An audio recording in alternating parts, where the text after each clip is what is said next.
and welcome. Good morning. Sorry for that 10-minute delay. Let me, at the outset,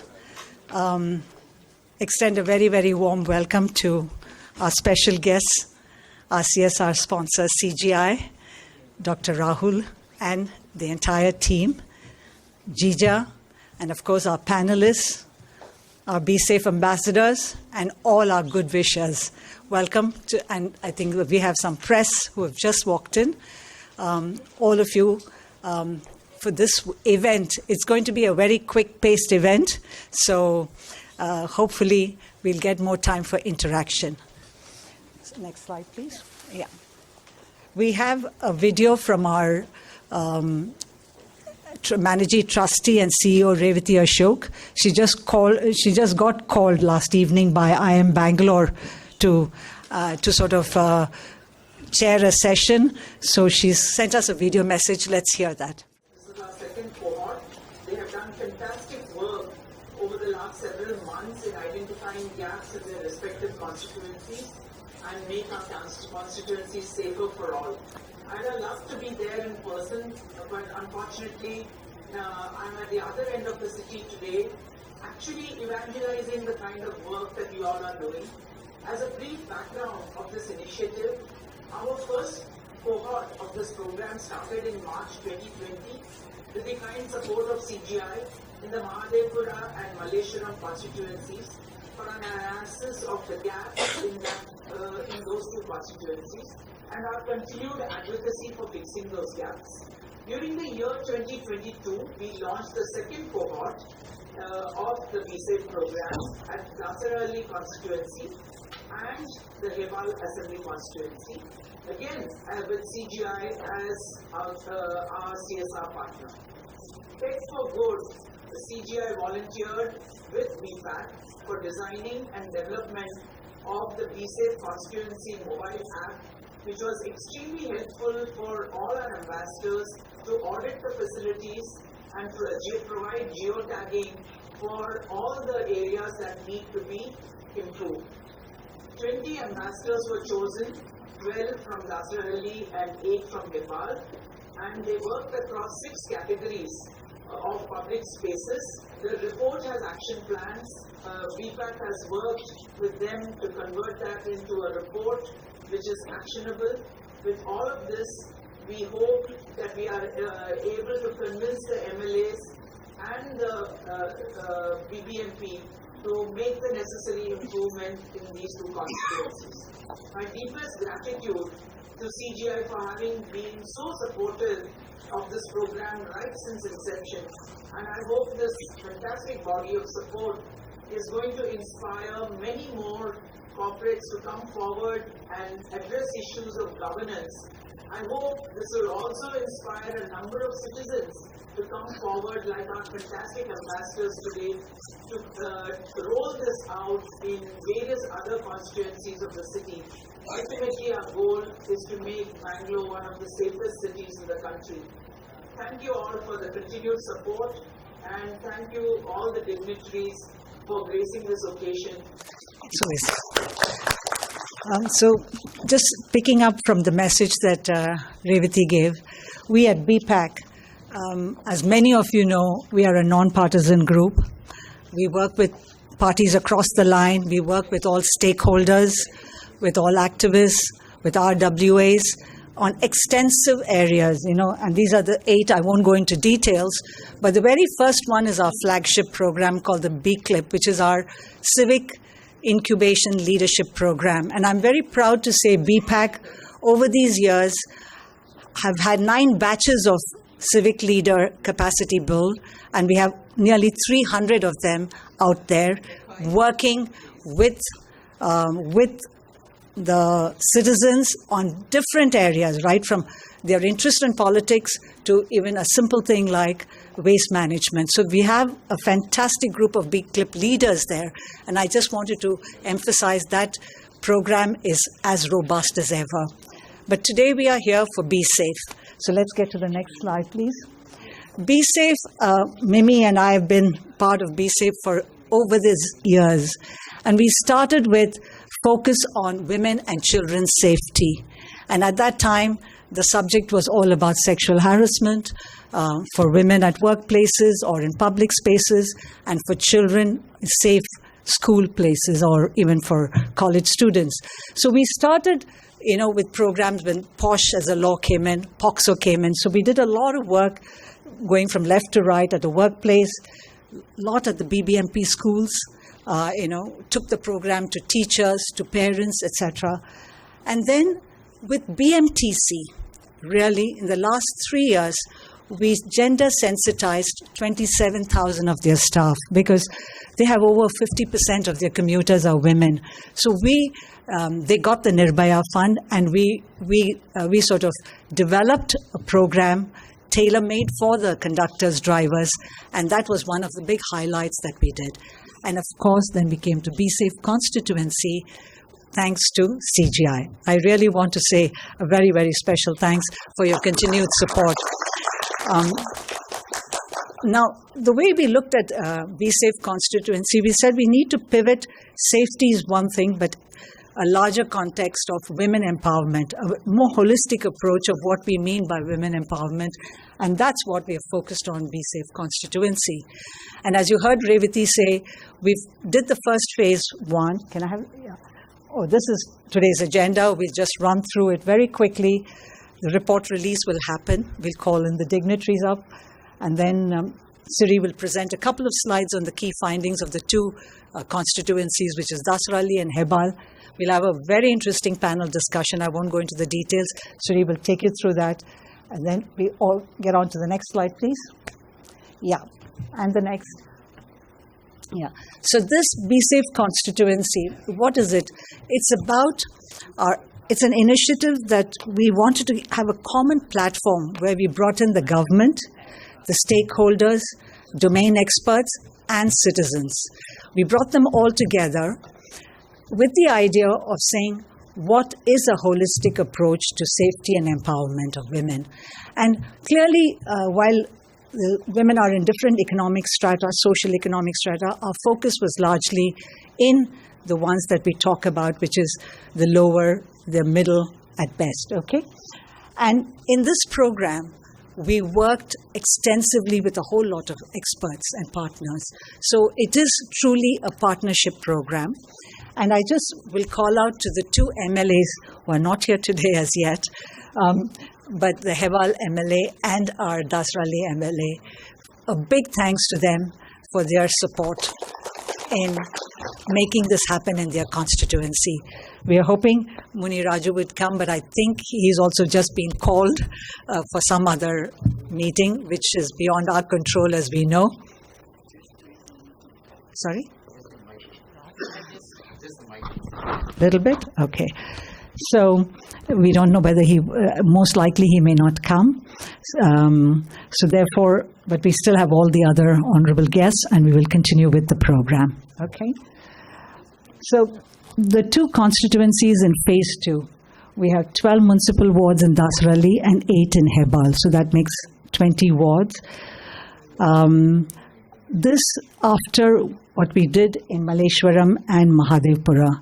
If you look at the map of Bengaluru, we really wanted a cross-section because we felt by doing about 4 constituencies, we would get a good mapping of what our data and audit shows. Once we have that, I think we can pretty much extrapolate what is happening in Bengaluru and then socialize this, advocate this across all constituencies at some stage for them to take it forward. So what is the program? You briefly heard again from Revati, but it has 4 pillars. The very first pillar is our lifeline, which is the B.SAFE ambassadors. We have 20 of them. There was a very strict selection procedure, after which they attended 8 capacity building sessions, thanks to Krishna Wellness Center, which Mimi had sort of opened for us. So we had our, and this was again giving them the knowledge and the tools to take this entire message of holistic safety and empowerment to the community. So they were very well prepared, whether it's police station, with legal, with minorities, and a host of others which you'll hear. So they actually gave their time and talent voluntarily, and I'm really grateful to the B.SAFE ambassadors. Thank you. Now, what they did as Pillar 2, they then took a fabulously developed, what we call a mobile app tool by CGI's development team. Thank you, CGI, for this tool, which can now be used extensively by any constituency. This tool was used for the public safety audit. So the ambassadors went across these different categories, and across these 2 constituencies, they actually audited 327 public spaces, spaces where women are sort of, frequenting, or it is there, always there. Like, for instance, Anganwadi, bus stop, parks, street lights, etc. So those are the numbers of places audited. And using this mobile tool, they were able to do it very fast, very easy, and we could even analyze the data very quickly.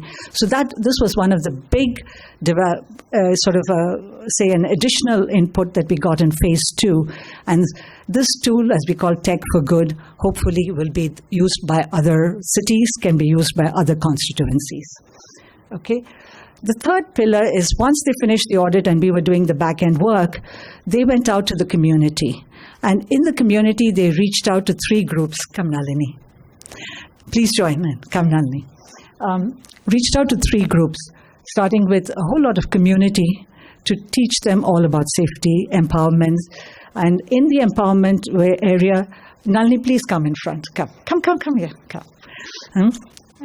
So, in the empowerment area, they really talk to them about the schemes that are available, how do they approach, how do they get loans, etc. So it was a huge awareness sessions, etc. that was done.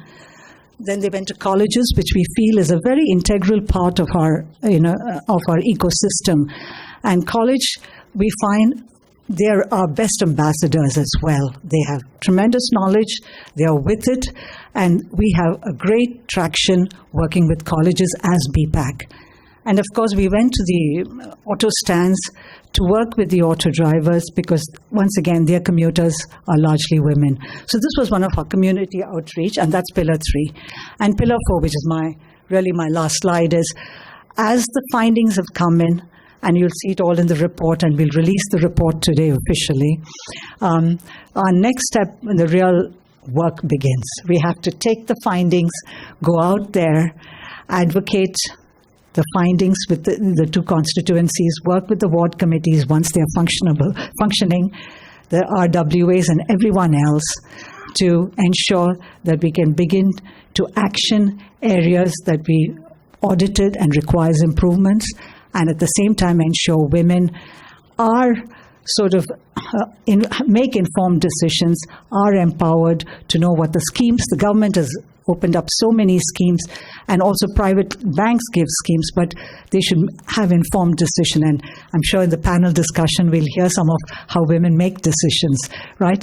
So with that as an overview, let me call Siri, who will then run through the rest of the day's agenda very quickly. As I said, it'll move very fast.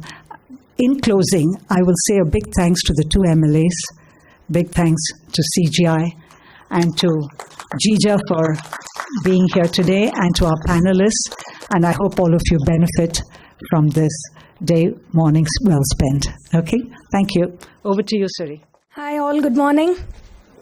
Yes, it is my absolute mark of respect to be welcoming the dignitaries of the day on the stage. So firstly, I would like to extend my heartfelt welcome to Miss Jija Hari Singh, the first women IPS officer of Karnataka, to share a few words and message to our graduating B.SAFE ambassadors.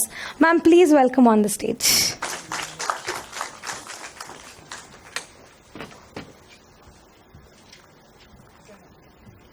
Thank you so much.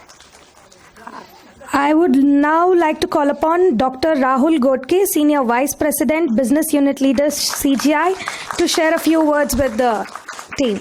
It's my privilege to call Ananda Gundurao, member B.PAC, to please be on the stage and share his message and experiences with the team. A heartfelt gratitude and always support for B.SAFE team by Ms. Chitra Talwar. I would love to welcome you on the stage.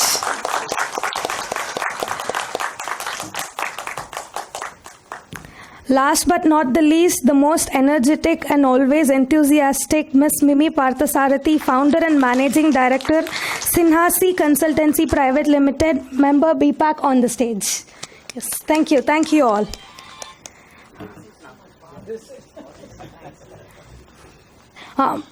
Yes.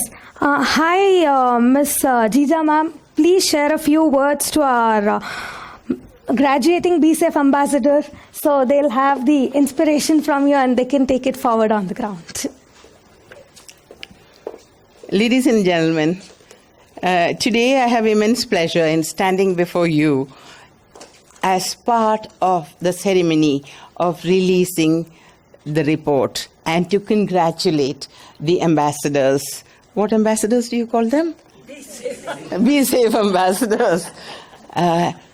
It's such a, for me personally, as Jija Madhavan Hari Singh, and also as an IPS officer, the first woman to join the Indian Police Service from South India, it is actually, today I should say, is a dream come true in a way, because it has always been my dream, and I have worked for 36 years to make a woman, make all the women of Bangalore, not only Bangalore city, of the country, safe in public spaces, at home, wherever, workspaces, wherever.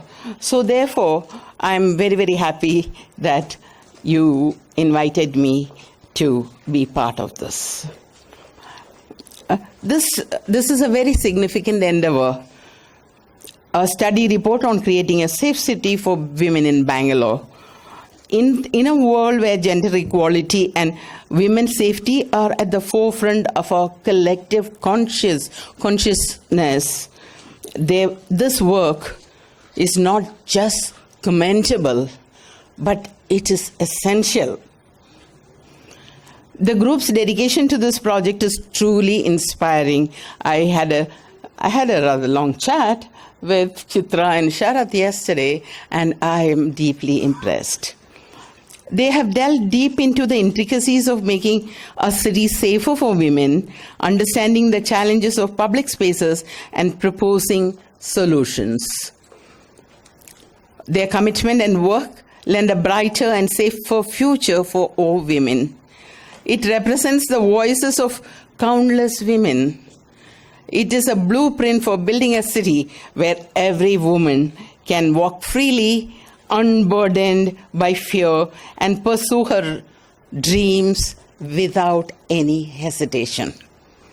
When I speak of fear, I recall two relevant, terrifying thrillers from my life as a police officer in Bangalore City. Do I have time to share within my 5 minutes? Yes, please. I was DCP Traffic. The year was 1989. Cases were reported for months of molestations in Cubbon Park and Lal Bagh. You people would not have been born at that time, but your parents would know that the fear the gang had struck in the hearts of all the women and also the parents and also the police officers, I should say. They were even picking up women, coming in an auto rickshaw and picking up women and taking them to Cubbon Park and molest them, and when they scream and shout and all that. And it led to one rape, and that is when I stepped in, because that was not my domain. My domain was traffic. What was happening on the roads. Police was clueless. It went on for 3 months, and police was clueless. Though traffic was my domain, I took on the responsibility confidently. When you're young, you're very confident. Nothing can go wrong. And you're powerful. You're a police officer. I picked a plump AHC, woman HC, WHC, to be a decoy, to walk the street, where on the double road leading to Lal Bagh was many crimes had happened. So I said, okay, you come and walk. And I was in mufti, I was in jeans and shirt, those days only Omnis and all that were there. Maruti Omni, we were trailing her. And a jeep full of cops followed at some distance. Heavy traffic as usual. Those days also traffic was roads were smaller, so traffic was, as painful as it was today. Suddenly, an auto with many guys came in from a side street, that double road, many streets are there, swooped her up. This plump woman going, I think the auto rickshaw must have been just, waiting to ambush. Swooped her up and speeded away, jumping also the red light, and we lost them. None of us could get the auto's number also. It all happened so fast. You can imagine what followed from the film chases you must have seen. And I was seldom as frightened as I was that morning. I put my AHC's life in peril. And can you imagine the scandal if I failed? I called on wireless for reinforcements, many jeeps and Hoysalas and all were not there at that time. Incidentally, Hoysalas were introduced by me at that time. It was not called Hoysala. I requested Lions Club, who provided one vehicle. You remember, one vehicle they donated. That time, I think Sipani Nipani. One vehicle they donated for 55,000 rupees. And that is the... that is how we started the thing. So I called for reinforcement. Whoever alerted everybody. Wireless was there. The phone was not there. No cell phones. I had a hunch. I mean, after a little while, I had a hunch. I must have been almost palpitating and sweating. Must have broken into sweat. I don't remember now. I had a hunch from far behind that one of the autos which turned to left carried my girl because it was jam-packed. Because 3 people were, later on we found out that 3 people were already there.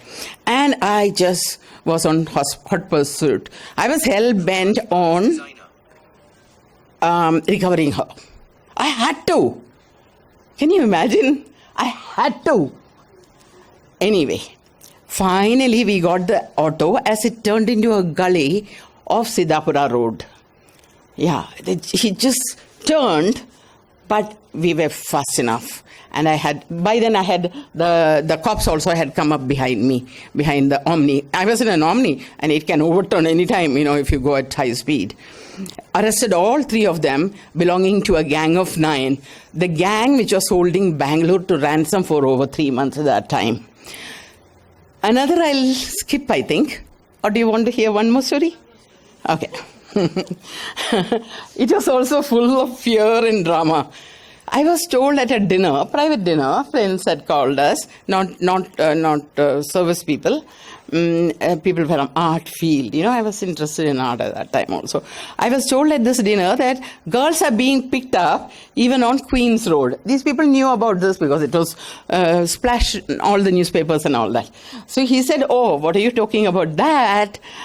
Girls are being picked up on Queen's Road. I said, Queen's Road? I was shocked. I said, from where? He said that you just go check out from Mahatma Gandhi Circle. It's a narrow road and not well lit. Relevant for you. I was in a white Pochambali sari, silk sari with red border, but I had a pistol and the walkie-talkie in my bag. Never left. So long as you're DCP, you cannot be. The pistol and the walkie-talkie are an extension of your, just of your hands. I asked my husband, who was driving our old Premier Padmini car, to drop me at Gandhi Circle and to trail me from inside on the parallel road. You know the place I'm talking about? Bengalurians would know. So he was very slowly, he was saying later on that he was holding his heart in his hand. What happens if the wife, DCP traffic, is kidnapped by somebody?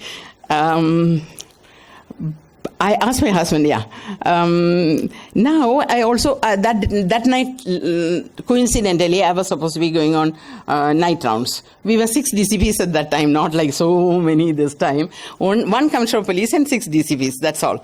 So that was my turn. Every 6 days we go on night rounds. That was my turn.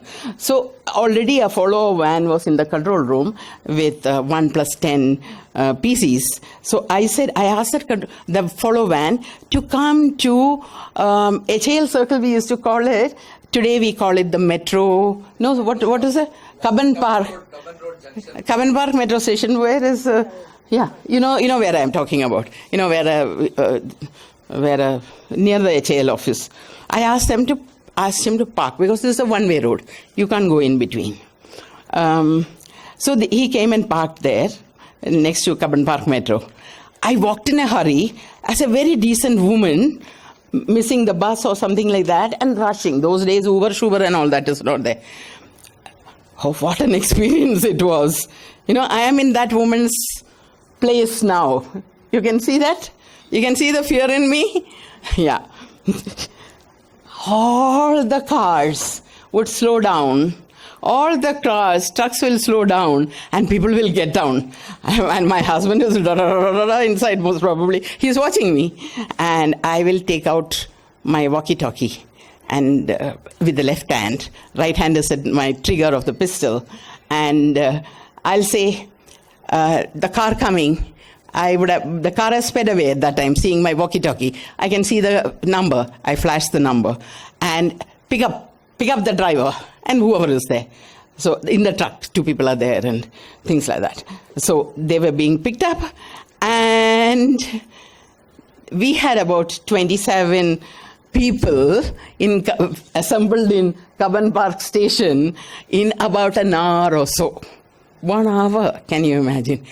Until I got a call from the Commissioner of Police saying, Jija, what are you up to? Where are you? One woman in a sari on Queen's Road is arresting, sending people to Cubbon Park Police Station. What are you doing? It can be only you, because they said that this woman had a walkie-talkie in her hand. Only one woman in Bangalore City at that time had a walkie-talkie in the hand. What are you doing? Minister's son in the Cubbon Park Police Station. I told the Cubbon Park Police Station, I said, okay, now in a sari, doing something, and if I'm shot at, I'm at fault. Because you're not supposed, in the color of your duty, you have to be. You can't do these things in silk saris. Though I have 10, 15 instances where I have done dangerous things like that. But I said, oh, I see, sir. Minister's son. Which minister's son? Oh, I'll take care. Don't worry at all. And I just rushed home, changed into uniform. Because in any case, it was going to be 11 o'clock when the time starts for my night rounds. And in uniform, I just went round to Cubbon Park Police Station, had a good look at all the people, just trying to figure out who is the minister's son. Anyway, I didn't make a distinction. I said, I had already given instructions that everybody, all the documents are to be checked of all the vehicles, which is well within our right? And everybody has to be done alcohol tests, which is well within the right of the cops. I also have to tell you that every police officer has the authority, according to CRPC, to arrest and keep anybody. Any of you can be arrested by a police officer, serving police officer, and kept in a police lockup for 24 hours. Nobody can question. The police officer has to say why he did that. So I was well within my duty. So therefore, in this context, this survey is so vital. I thought that I'll tell you one story, and you said, wait, one more story, and I thought, let me just share that also. In this context, the lighting, the lack of facilities, lack of communication facility, all those things. So therefore, this effort of this report of B.SAFE is so vital.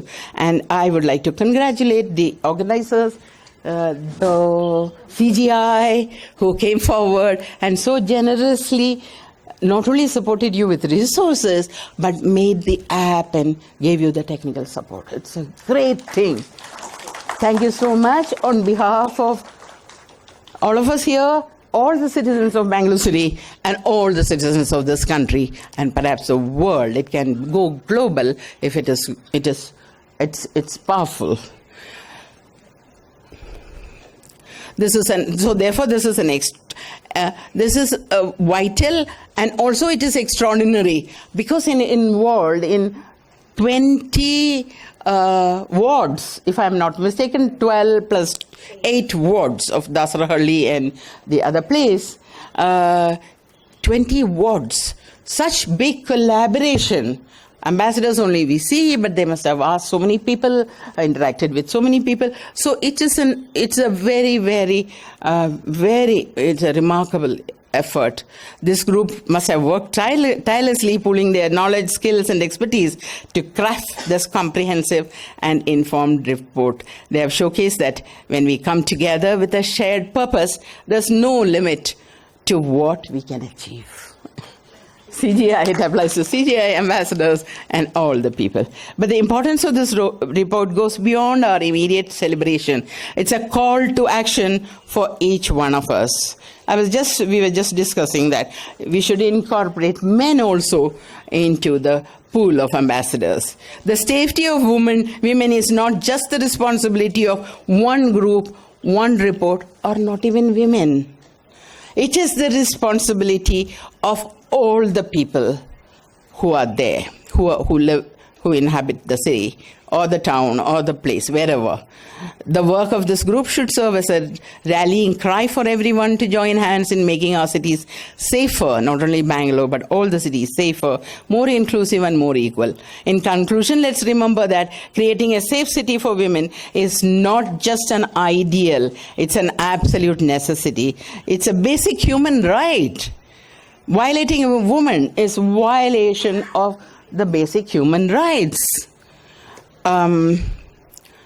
As we congratulate this group for their incredible efforts, let's also commit ourselves to turn these recommendations into reality. I don't know how it can be done, but let's at least take a pledge that we will all contribute. My coming here at such short notice, in spite of all my 100 commitments, is not an example, is a testament to my commitment to this cause. If you all come together, we can create a city where every woman can thrive and work without fear. Thank you very much for a patient hearing.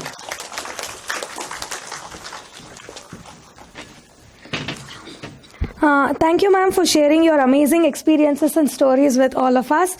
Now I would request Dr. Rahul Godke, Senior Vice President and Business Unit Leader, CGI, to share his thoughts on the partnership.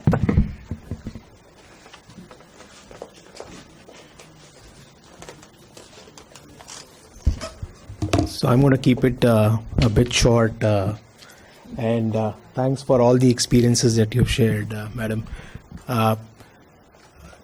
And first, my sincere thank you to B.PAC to even allow us to be a part of this noble initiative. And we at CGI believe that this is our uttermost responsibility to be a part of initiatives of this type, and we will continue to support similar initiatives of B.PAC and other organizations. That's the commitment from our side. My throat is a bit dry. Sometimes what happens when you're in a public forum, it's very difficult to be natural. We are used to this support system, and in an event of this type, it's very difficult to look at facts and then speak from the heart, right? So when Chitra presented the data, it was heartening to see that we touched 4 constituencies, close to 1.5 million population, 20 plus wards, and close to 300 plus areas where it matters when it comes to looking at women's safety and when it comes to bettering our own city.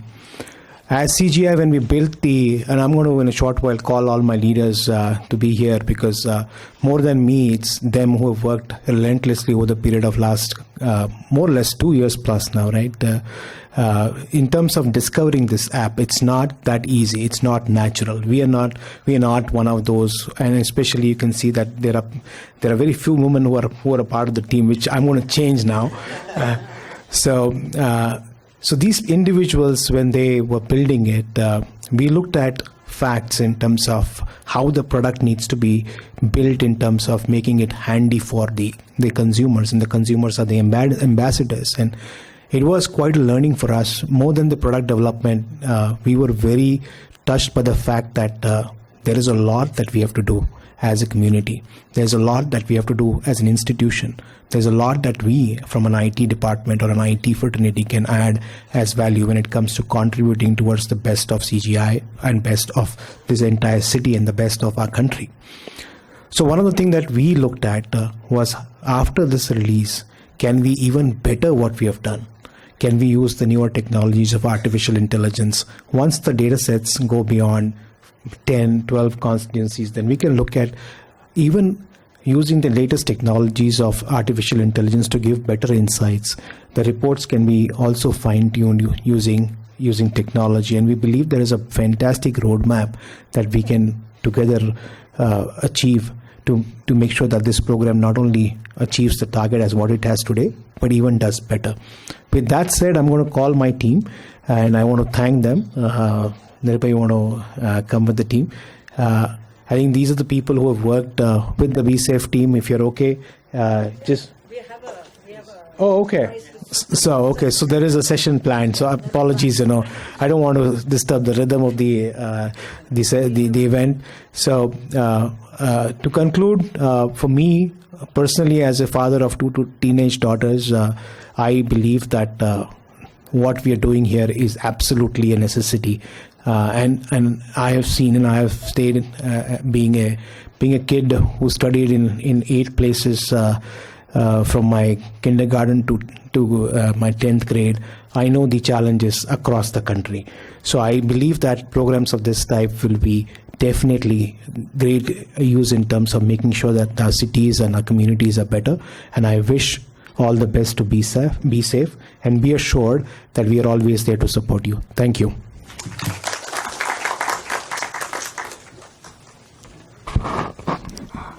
Thank you, sir, for sharing your thoughts on the partnership, and also a big thanks and shout out for assuring us on the partnership, which we would love to continue with CGI. So now I would like to request Mr. Ananda Gundurao, member B.PAC, to share his thoughts about the journey of B.PAC and B.SAFE and a couple of words on it.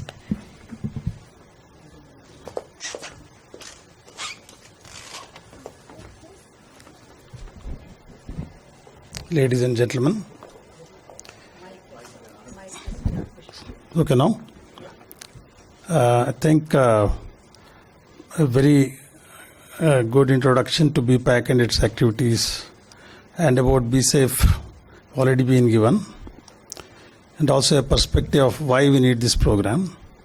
There is not much I need to say here. Like Chitra ma'am said, we have 8 verticals on which B.PAC works, and each one of these we try to realize through various programs, events, and more than that, capacity building. Because capacity building is what carries through year after year what we intend to do. I think in each and every one of our verticals, one of the key efforts of B.PAC is capacity building. Similarly, in the vertical of B.SAFE, as has already been informed by Chitra ma'am, we have had various programs right from safety pin to training transportation staff and various advocacy work. B.SAFE is a program for capacity building. Why we need is because as India urbanizes, as India grows, the opportunities for women opens up in various areas of political, social, and economic activities. Unfortunately, due to various reasons, one of the hindering or roadblocks for women is safety in public places or their workplaces or even in their own homes. This has come out because of various issues. It may be cultural, it may be historic, it may be structural. It may be that society has accepted, including women, that this is the way. But what we need to understand is that by keeping 50% of the population outside these activities or limiting their ability to participate, there is no way India can grow to its full potential. There is no way we can realize our full potential. There is no way we can really progress. So it becomes absolutely important that the society, which includes individuals, families, social organizations, governments, and various forms of institutions that drive these activities in real life, realize this and bring in a change. When we say that government makes certain schemes for women or certain laws are passed, it is not gratis. It is not that something is being given away to women as a special case. If thinking like that will only make us go back to where we were. It is like a shortcoming. It is like a defect in our own body. It is like a disease. We need to correct it. So it is everybody's responsibility, society's responsibility, that we take a deep breath and correct it and move on into the future. So B.PAC has been working with this theme in mind to bring that responsibility to individuals, families, institutions, and the government. And luckily for us, various institutions which can help here have cooperated and try to make it a success. B.SAFE in particular is a program where we want to bring a capacity building exercise at the grassroots level. B.PAC here is like a funnel which funnels various government schemes, rules and regulations, institutions, expertise, and transfer this information, knowledge to individuals who can help people at large in their areas of influence. The methodology has been that we want to run this program in each and every one of the MLA constituencies, create at least 15 such safety ambassadors for these areas, who in turn will take up the problems of women and also do proactive work in terms of improving safety of women in public spaces.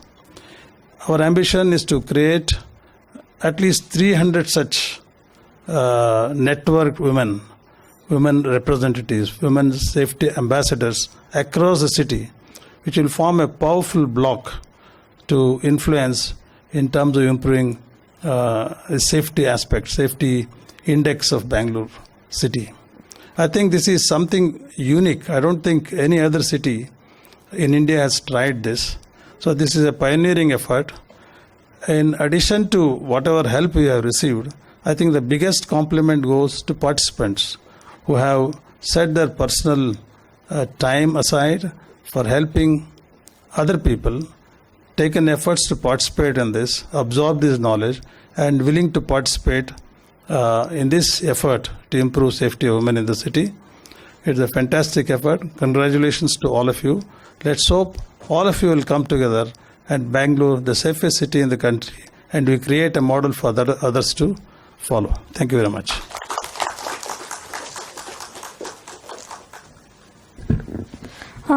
Thank you, sir, for sharing your valuable insights and thoughts on B.PAC and B.SAFE.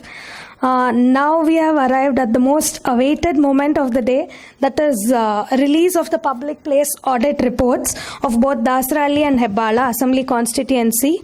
This report is an apex of 298 locations and 30 streets of both the Assembly constituencies, covering 20 municipal wards. Can you please play the video? Yeah. We have a small video where we are releasing, and now I would request the dignitaries on the stage to release the report. Yes.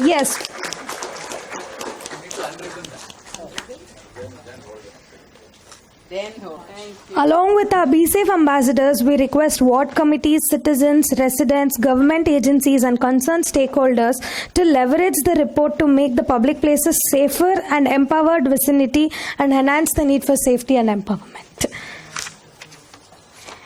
So now we are moving to the most vital part of the day, that is to honor, certify and recognize our own hard-working B.SAFE ambassadors. Ladies and gentlemen, let's have a huge round of applause to all the efforts that they have done on ground.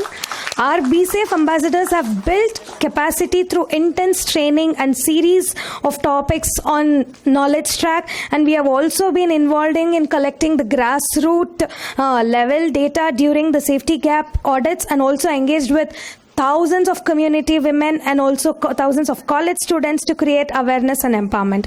Now I take this opportunity to call upon the stage our most passionate team of B.SAFE ambassadors from Dasarahalli. I request Madan and Nivedita to make them all. Yeah. Now I request Ms. Jija Hari Singh to facilitate a couple of our B.SAFE ambassadors. Girija K.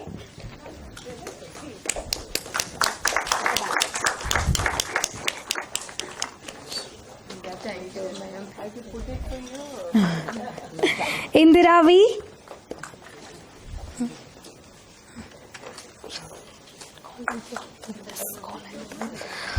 Kavita TB. 5 app again. Okay. Kavya B.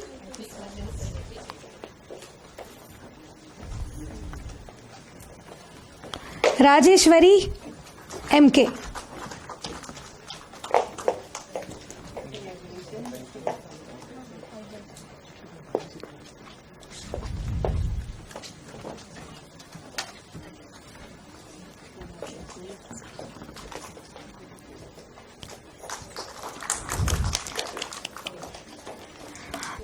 Thank you, ma'am, for honoring our B.SAFE ambassadors. Now I would request Dr. Rahul Godke, CGI team, to facilitate a couple of our B.SAFE ambassadors. Rupa Lakshmi MS.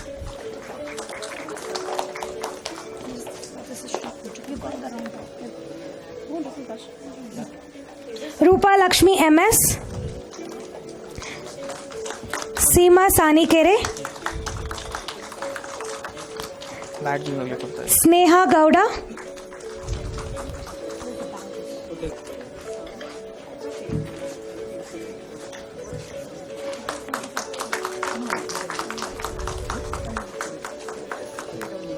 Sneha Gowda.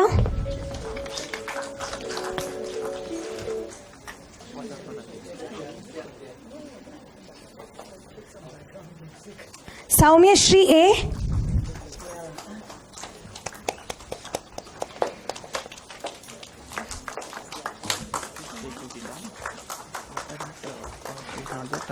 Okay. Shri Pujita K.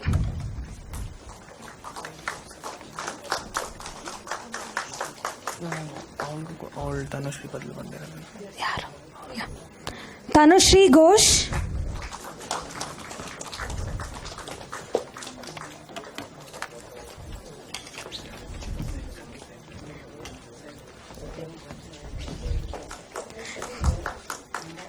Thank you, sir, for facilitating our B.SAFE ambassadors.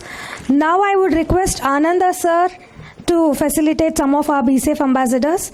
Now I would like to call on the stage our full of live team B.SAFE ambassadors from Hebbal Assembly Constituency. Catherine Vijay Kumar.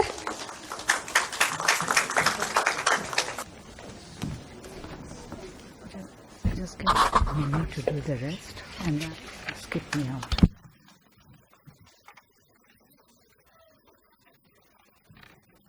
Jacinta Thomas.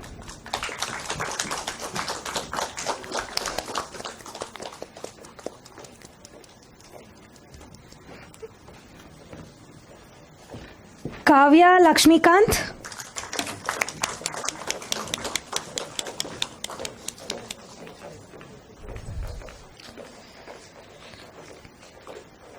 Kiran Singh.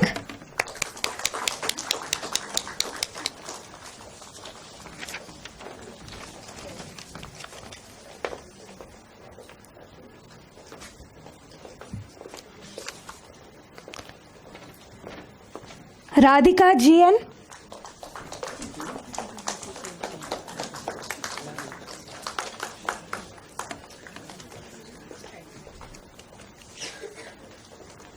Sita Lakshmi.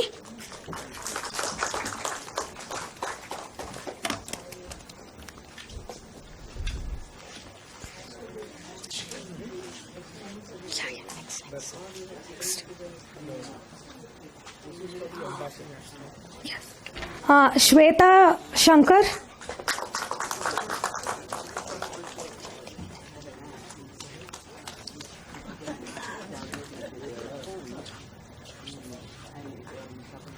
Sujata Rasik.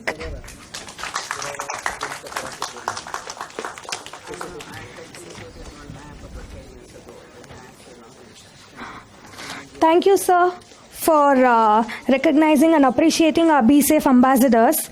Now we would like to express our heartfelt gratitude towards CGI Global for volunteering to collaborate with B.PAC and administrating the technology for good and designing and developing the B.SAFE Constituency mobile application.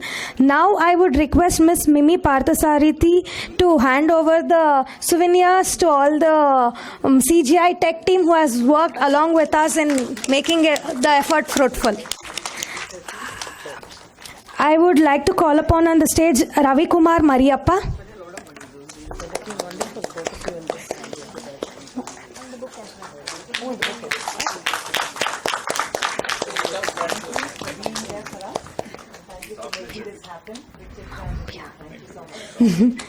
Jitendran Nambiar, it's not here.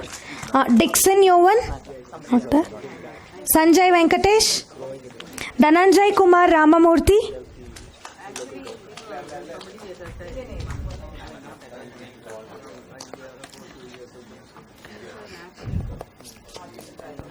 Gopal Patro Krishna,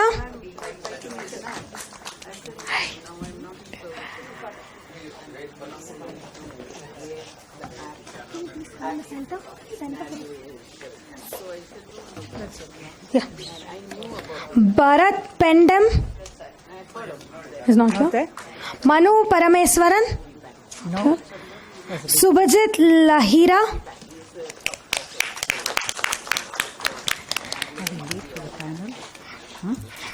Shivashankar Piligundla. Let's finish. That's it.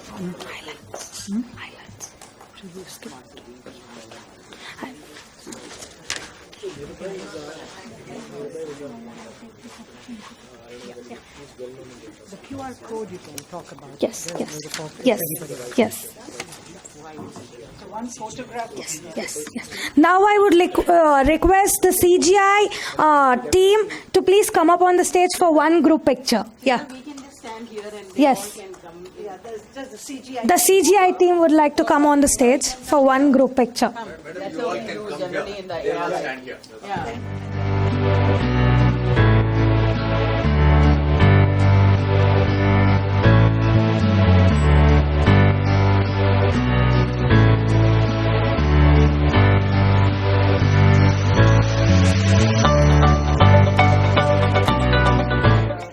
For all the audience who are present here and are interested to know what is there in the report, to get to know more about it, the QR codes is put out throughout the auditorium. Please scan the QR codes and you'll be able to access the report as well. And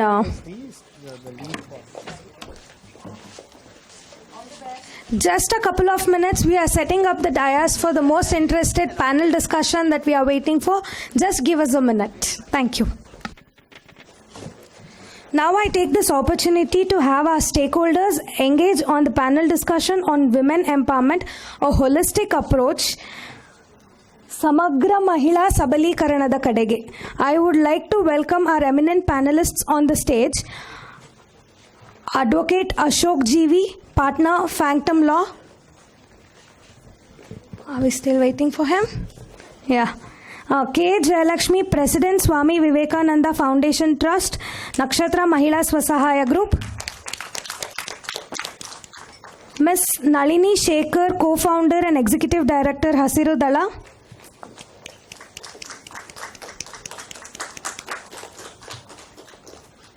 Ms. Uttara Narayanan, Co-founder, Buzzwomen. Now I would like to call upon Ms. Mimi Parthasarathi, member B.PAC, to moderate and set the context for today's discussion. Yeah.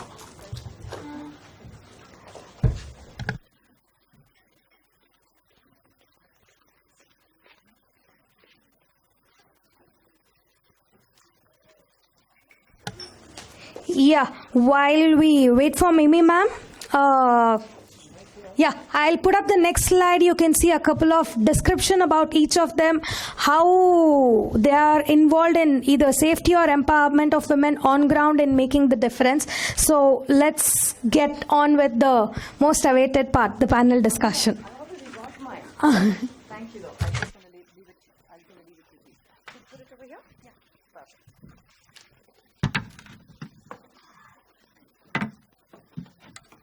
Like this? Yeah. Namaskara, good morning, a very warm welcome. So this is an amazing experience for each one of us. Navella, we've engaged in making this world a better place. And I remember Chitra and me when we were discussing this several decades ago, again, at a time when many more issues were being faced by women. Thanks to all this effort that has happened with so many of us. And I think we're in a better position today to talk about holistic women empowerment than we were 5 years ago or than we were 10 years ago. So a big round of applause. And more than anything else, I remember when we started the Billion Eyes campaign, and that's how B.PAC started this entire program. We said that at that time, we were 1 billion people.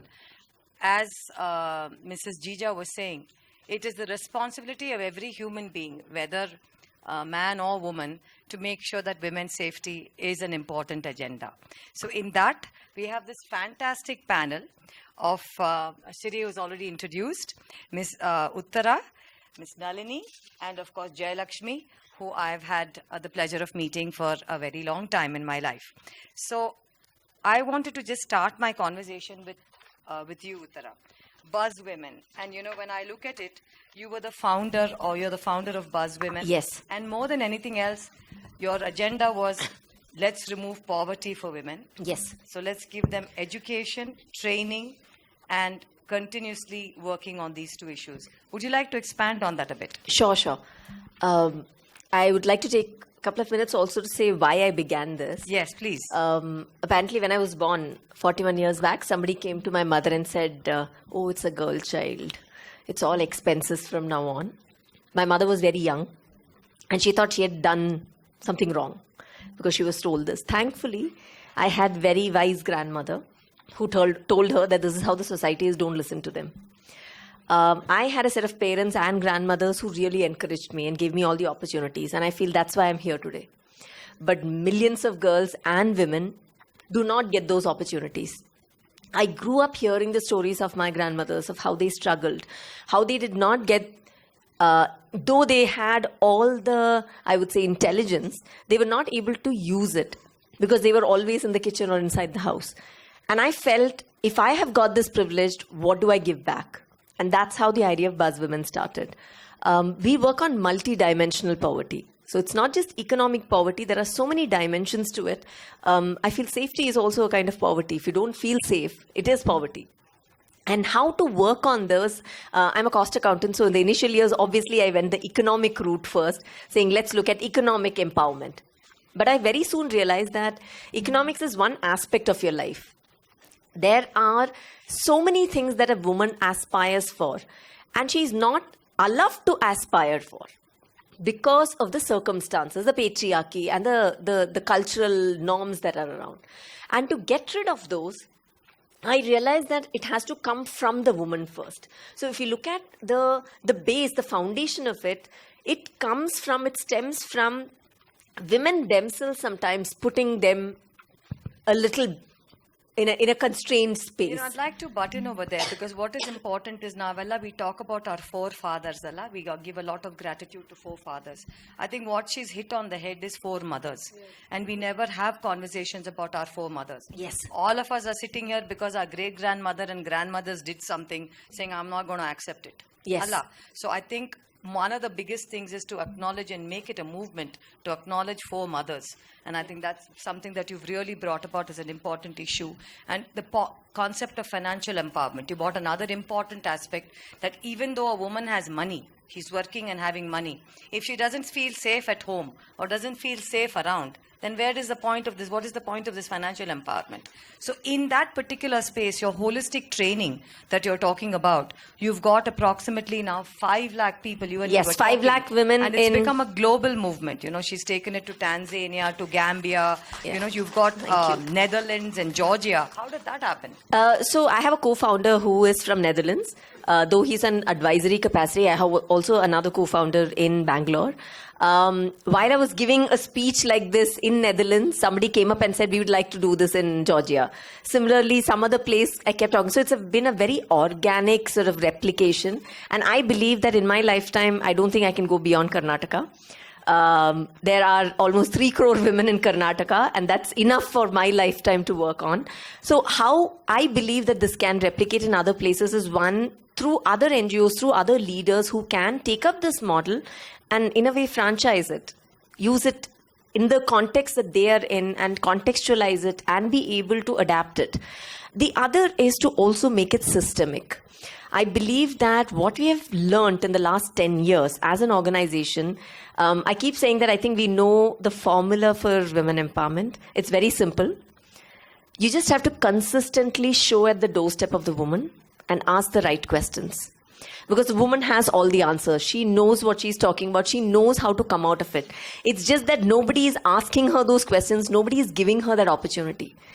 And what another thing that you hit upon is habits. We are a creature of our habits. It's ingrained in our DNA that I should behave like this, I should look like this. And that is acceptable in society. So to bring new patterns and dimensions, that is going to take time. I mean, it's not just patterns, as you rightfully said, for the men. It's also for us. Yes. We also need to change in a different and think in a different manner. So it addresses all of these issues in a very holistic manner. Whatever. Yeah. So we go to the beehives that you're talking about. Exactly. So 8,000 training groups that you call beehives. So there are like these ambassadors. We have 9,000 women Gelatis in the villages. These are volunteers, one per village, who are going around. Actually, I wanted to ask you, the moment I saw this, I said we should have this in the villages through the Gelatis. We have one per community who go around, and the beehives that Mimi was just talking about are just spaces where women can come together, have conversation, can be about personal problems, community problems. Women have solved issues on waste. Women have solved issues about street lights. They have solved issues on safety, also on schooling, how to get better food, midday meal for their children.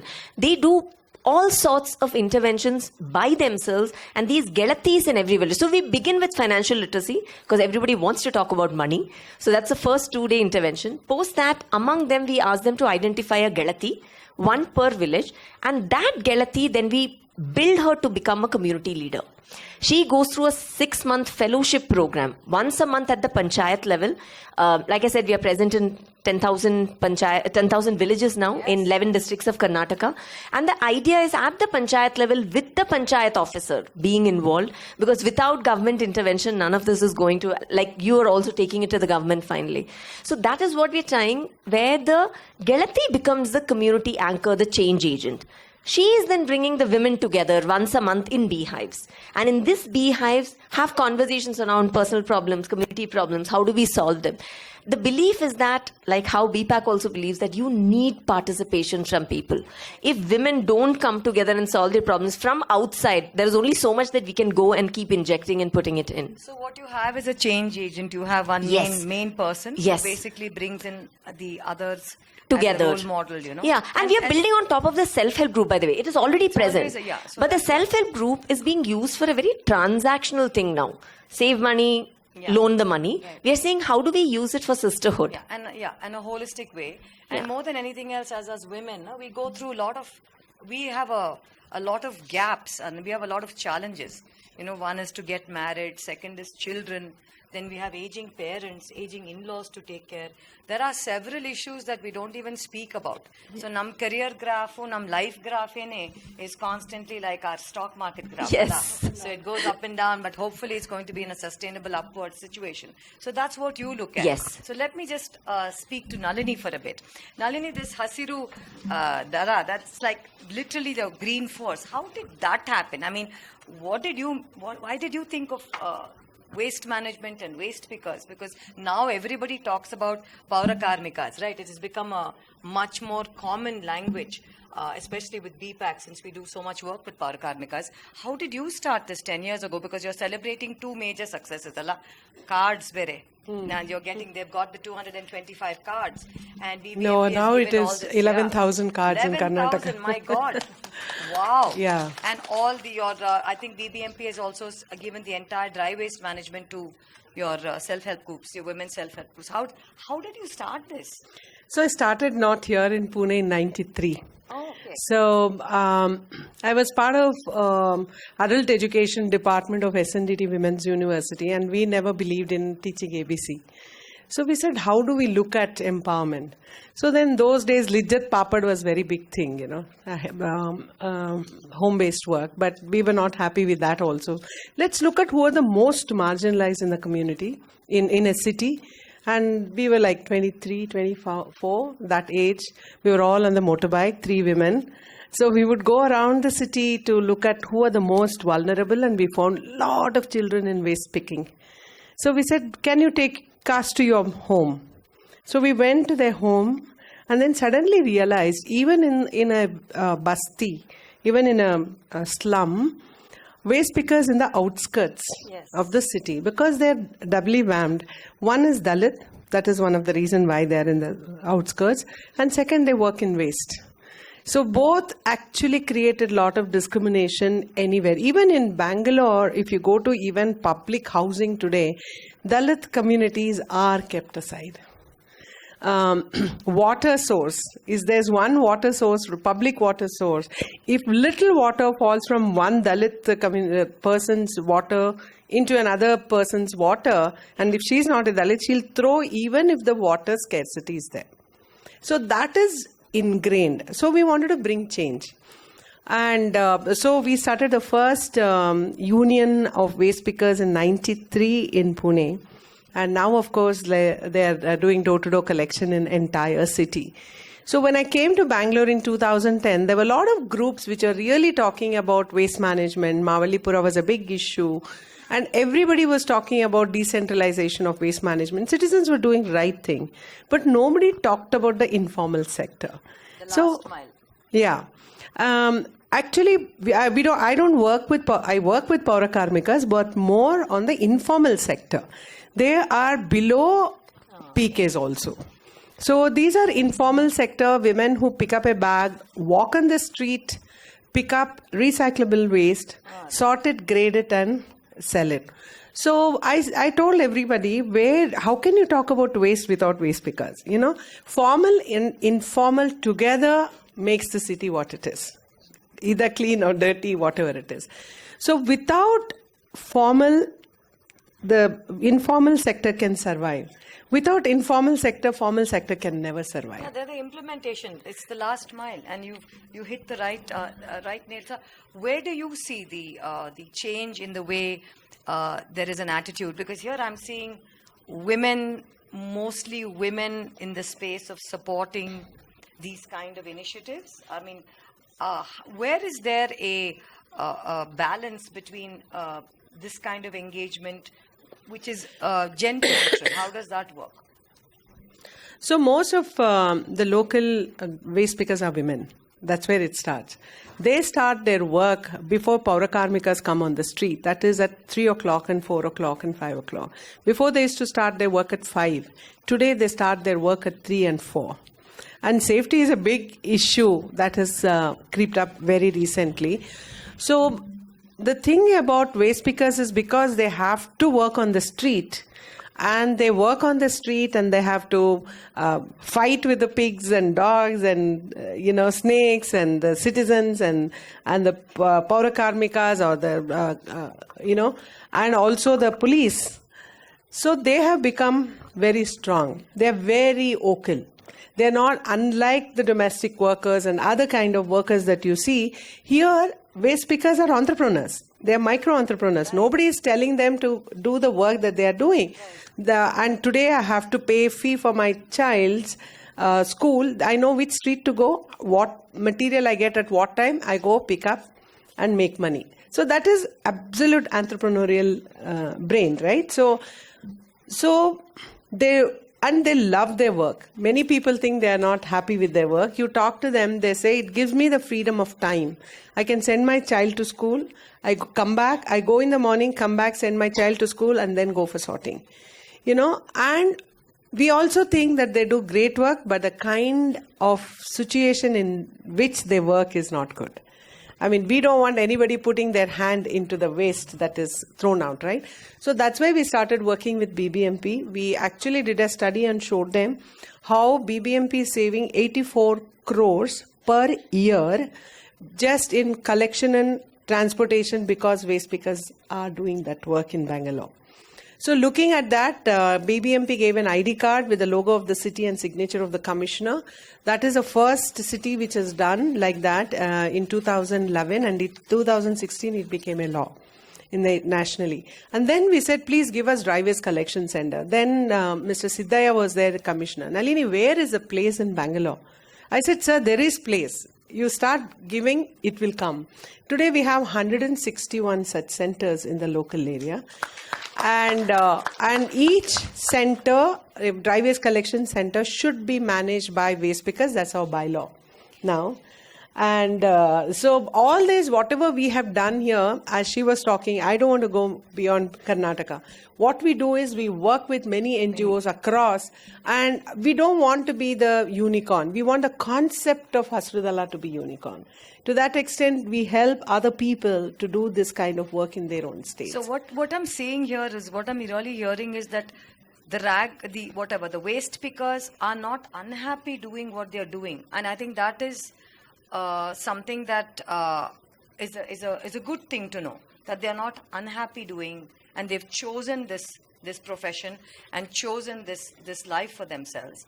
The second thing is that they are the critical element in actually talking about recyclable waste. I mean, if it wasn't for them, I don't think recycling is really taken off in such a way. It wouldn't have been there. Not at all possible, and with the saving of money. And they're passionate about their work.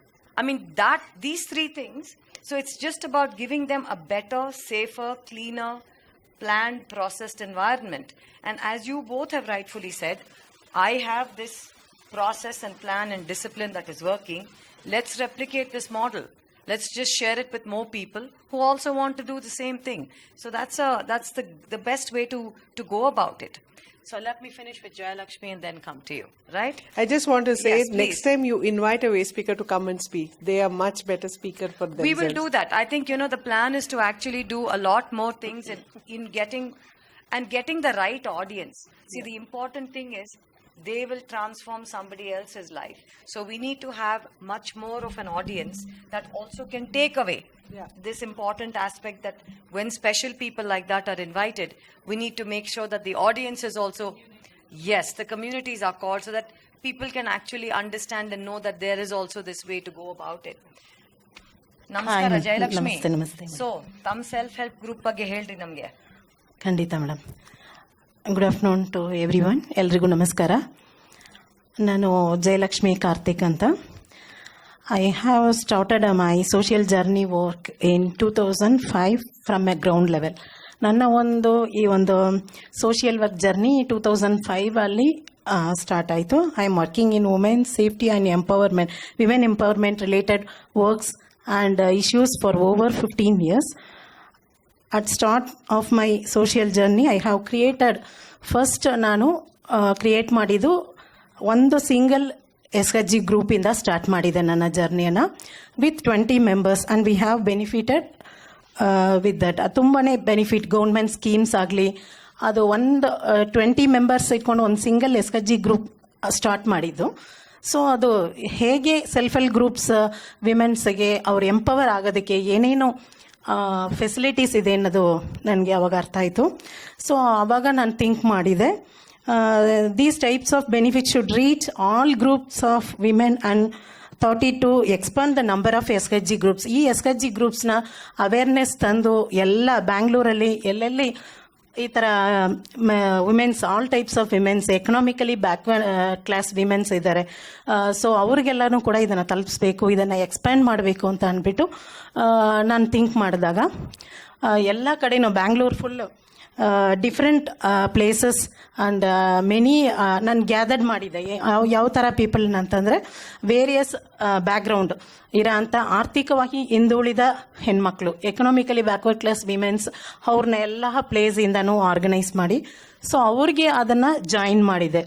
ಏನಂತಂದರೆ SHG ಗ್ರೂಪಲ್ಲಿ join ಮಾಡಂಗೆ ಮಾಡಿದ್ದು. ತುಂಬ ಈಗ ಬಂದು 150 self help groups ಆಗಿದೆ. ಆಮೇಲೆ I think 5,000 ಮೇಲೆ ಬಂದಿದೆ. You touched about more than 5,000 ಅಲ್ಲ? Yes, madam. Yes, madam. What I want to ask you was, Jayalakshmi ಅವರೇ, ಇವಾಗ 10 ವರ್ಷ ಮುಂಚೆ ನೀವು ಬಂದು 15 ವರ್ಷದಿಂದ ಕೆಲಸ ಮಾಡ್ತಿದ್ದೀರಲ್ಲ, 15 ವರ್ಷದಿರೋ ಕಷ್ಟಗಳು, ಸಮಸ್ಯೆಗಳು, ಇವಾಗೆ ಸಮಸ್ಯೆಗಳು, ಏನ್ ಮೇಜರ್ ವ್ಯತ್ಯಾಸ? Because what was the big problems what was the main issue you addressed 15 ವರ್ಷ ಮುಂಚೆ? ಇವಾಗ ಏನ್ ಇಂಪಾರ್ಟೆಂಟ್ ಇಶ್ಯೂ ಇವಾಗಿದೆ?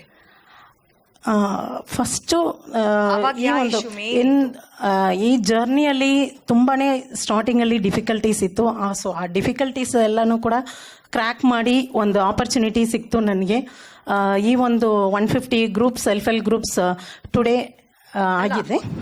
ಮಹಿಳೆಯರಿಗೆ ಸಮಸ್ಯೆಗಳು 15 ವರ್ಷ ಮುಂಚೆ ಏನ್ ಮೂರು ಮುಖ್ಯ ಇತ್ತು, and what is the main ಸಮಸ್ಯೆ ಟುಡೇ? ಸ್ಟಾರ್ಟಿಂಗ್ ಇದೆ ಮೇಡಮ್, ಡಿಫರೆನ್ಸಸ್ ಅಂತೂ ಇದೆ. Starting women self help groups ಮಾಡಿದಾಗ ಸ್ಟಾರ್ಟಿಂಗ್ ಅಲ್ಲಿ ಸ್ತ್ರೀ ಶಕ್ತಿ ಸಂಘ ಸ್ವಸಹಾಯ ಗುಂಪು ಅಂತ ಇತ್ತು. ಸ್ತ್ರೀ ಶಕ್ತಿ ಸಂಘ, ನಾರಿ ಶಕ್ತಿ ಅಂಡ್ ಮಹಿಳಾ ಶಕ್ತಿ. ಸೊ 2001 ಅಲ್ಲಿ ಕರ್ನಾಟಕದಲ್ಲಿ ಈ ಸೆಲ್ಫ್ ಹೆಲ್ಪ್ ಗ್ರೂಪ್ನ ಸ್ತ್ರೀ ಶಕ್ತಿ ಸಂಘ ಅಂತ ಮಾಡಿದ್ದು.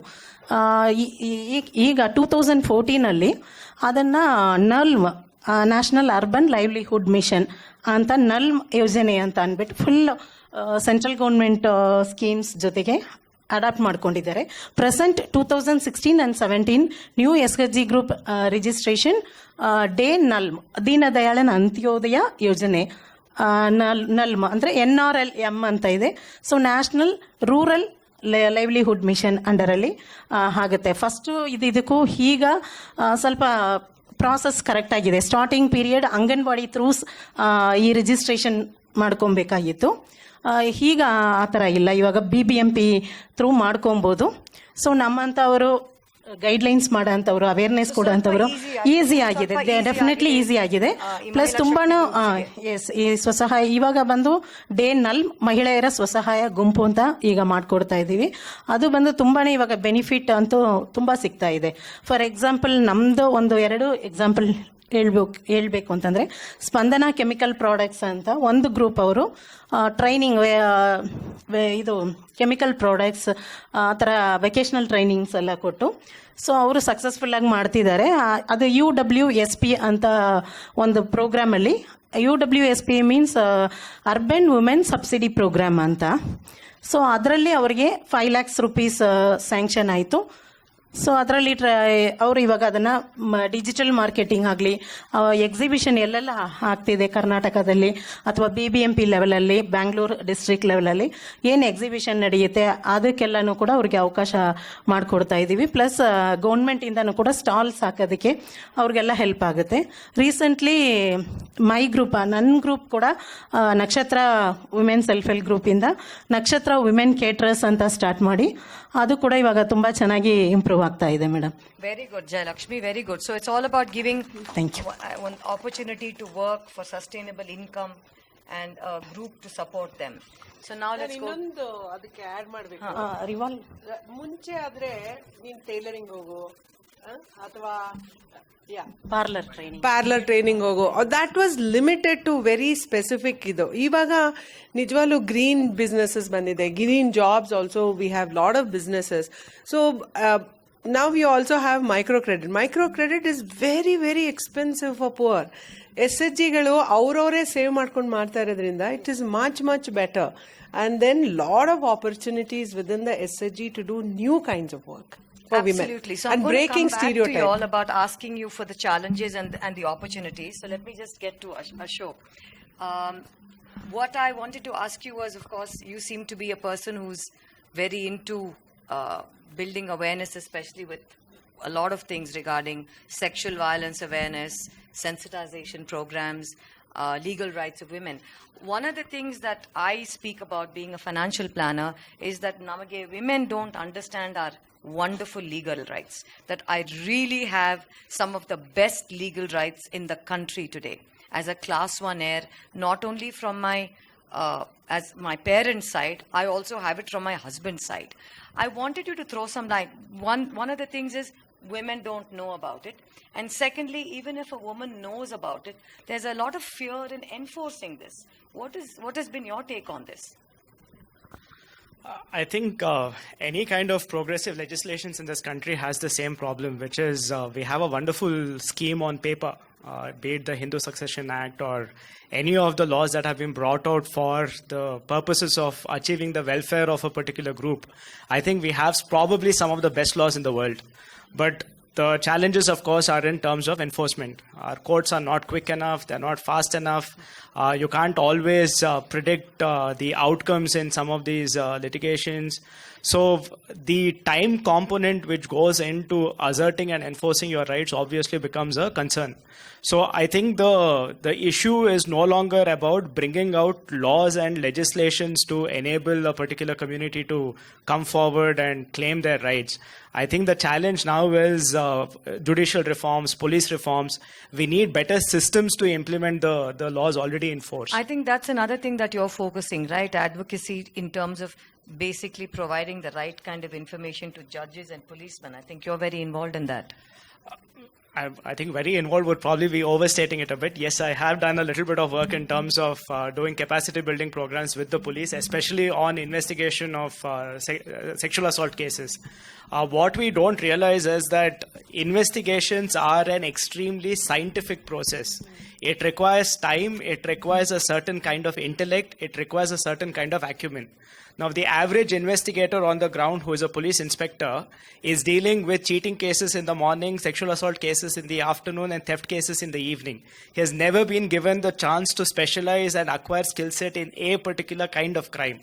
And then we ask ourselves, why are there so many mistakes and why is there an acquittal in the Nithari killings? It is because the policemen are not allowed to specialize and become exclusive to one particular category, whereas the criminals are. A rapist is a rapist at the end of the day. He has spent a good amount of time perfecting his craft, right? He is also not engaging in financial fraud. So somewhere there is a power asymmetry in terms of law enforcement and those who are breaking it. And unless we attack the core of the problem, which is a policing system that is archaic, ancient and not relevant to the 21st century, which means we need police reforms and we need an independent police. We can't address the issue of women's safety or for that matter, safety in general. I think this is a very critical issue like sensitization we had gender sensitization to auto rickshaw drivers, to bus drivers, bus conductors. I mean, if the people who are investigating the crimes of sexual assault or even the judge who's sitting at the back end of it, providing this kind of judgment, if they don't even understand the process and are not given the right kind of guidance, that is a very serious issue that he's actually doing a lot of work in that space. So I'll give you an example. Oftentimes you will read in the news about a judge who makes a remark about a certain stereotype about women, right? For example, working women can't be subjected to domestic violence. This is a stereotype that you sometimes hear. Now, the question that I always ask myself is, before we come to a conclusion of that nature, what is the statistical sample that we have? How many peer-reviewed journals have reviewed the methodology employed to come to that conclusion? This kind of basic scientific thinking is lacking in law enforcement and the judiciary. And they sometimes substitute their own personal, anecdotal experiences over what is actually being revealed by the data on the ground. So somewhere I think we need our law enforcement to become more objective, less prone to their personal anecdotal experiences, and become a little more scientific and less emotional about the cases in front of them. Totally agree, because there's a huge stemming of patriarchy that actually sits in the legal system, which I've personally experienced. So I completely understand, and we must really work on this issue, because we can do it at this side, but these are the people who are actually going to come forward and say, no, this is not right? So where it becomes something that the behavior change has to happen. And what do you feel about, the daily commutes of women and safety? Has it become better? I mean, what are you seeing as the main challenges today with women commuting to work and women's safety in the workplace? Because that again is a more those that are commuting work to understand POSH, all of that is already there, right? So where do you see the shift over the past, whatever it is, we started it in 2013-14. Where do you see a shift over the past 10 years? So look, I think the first thing to acknowledge is that there has been a lot of improvement in the response of the policing system to ordinary safety issues on the ground. At least going by some of the experiences we have had in Bangalore, I think there is a more empathetic, a more sensitive police force that is definitely emerging. There's no doubt about that. But I do have a lot of women lawyers who work with me in the team. They commute to the office, to the court. They're in the court. And fact of the matter is that they still don't feel that either the public commute or in fact the atmosphere of the court itself is safe. We have actually had associates come back and complain about how somebody got too close to them in the court, how they probably somebody touched them inappropriately in the court hall, right in the presence of the judges. Now, one of the reasons why this happens is that there is no certainty of punishment, one, and two, the time and the effort it takes to lodge a complaint and move it through the system to get a conviction is obviously very cumbersome and very long. And sometimes it's just not worth the time or the effort, given that there's no certainty of outcome. So I think what we need to do is to reimagine the entire concept of public safety in the sense of enforcement. Why is it that we still think of judges as sitting in one static location and every stakeholder having to approach them? England, for example, has been contemplating this idea of mobile judges, who are essentially on wheels, and they go to relevant areas where the traffic offenses are taking place. So what we need to do is to really think out of the box, become creative, and ask ourselves, why are we still stuck to the same system that we had 100 years back? Why are courts in one place? Why are judges in one place? Why are we not more agile in the way we are delivering justice to the commuters on the ground? And I think that is critical for us to address the issue of safety while commuting.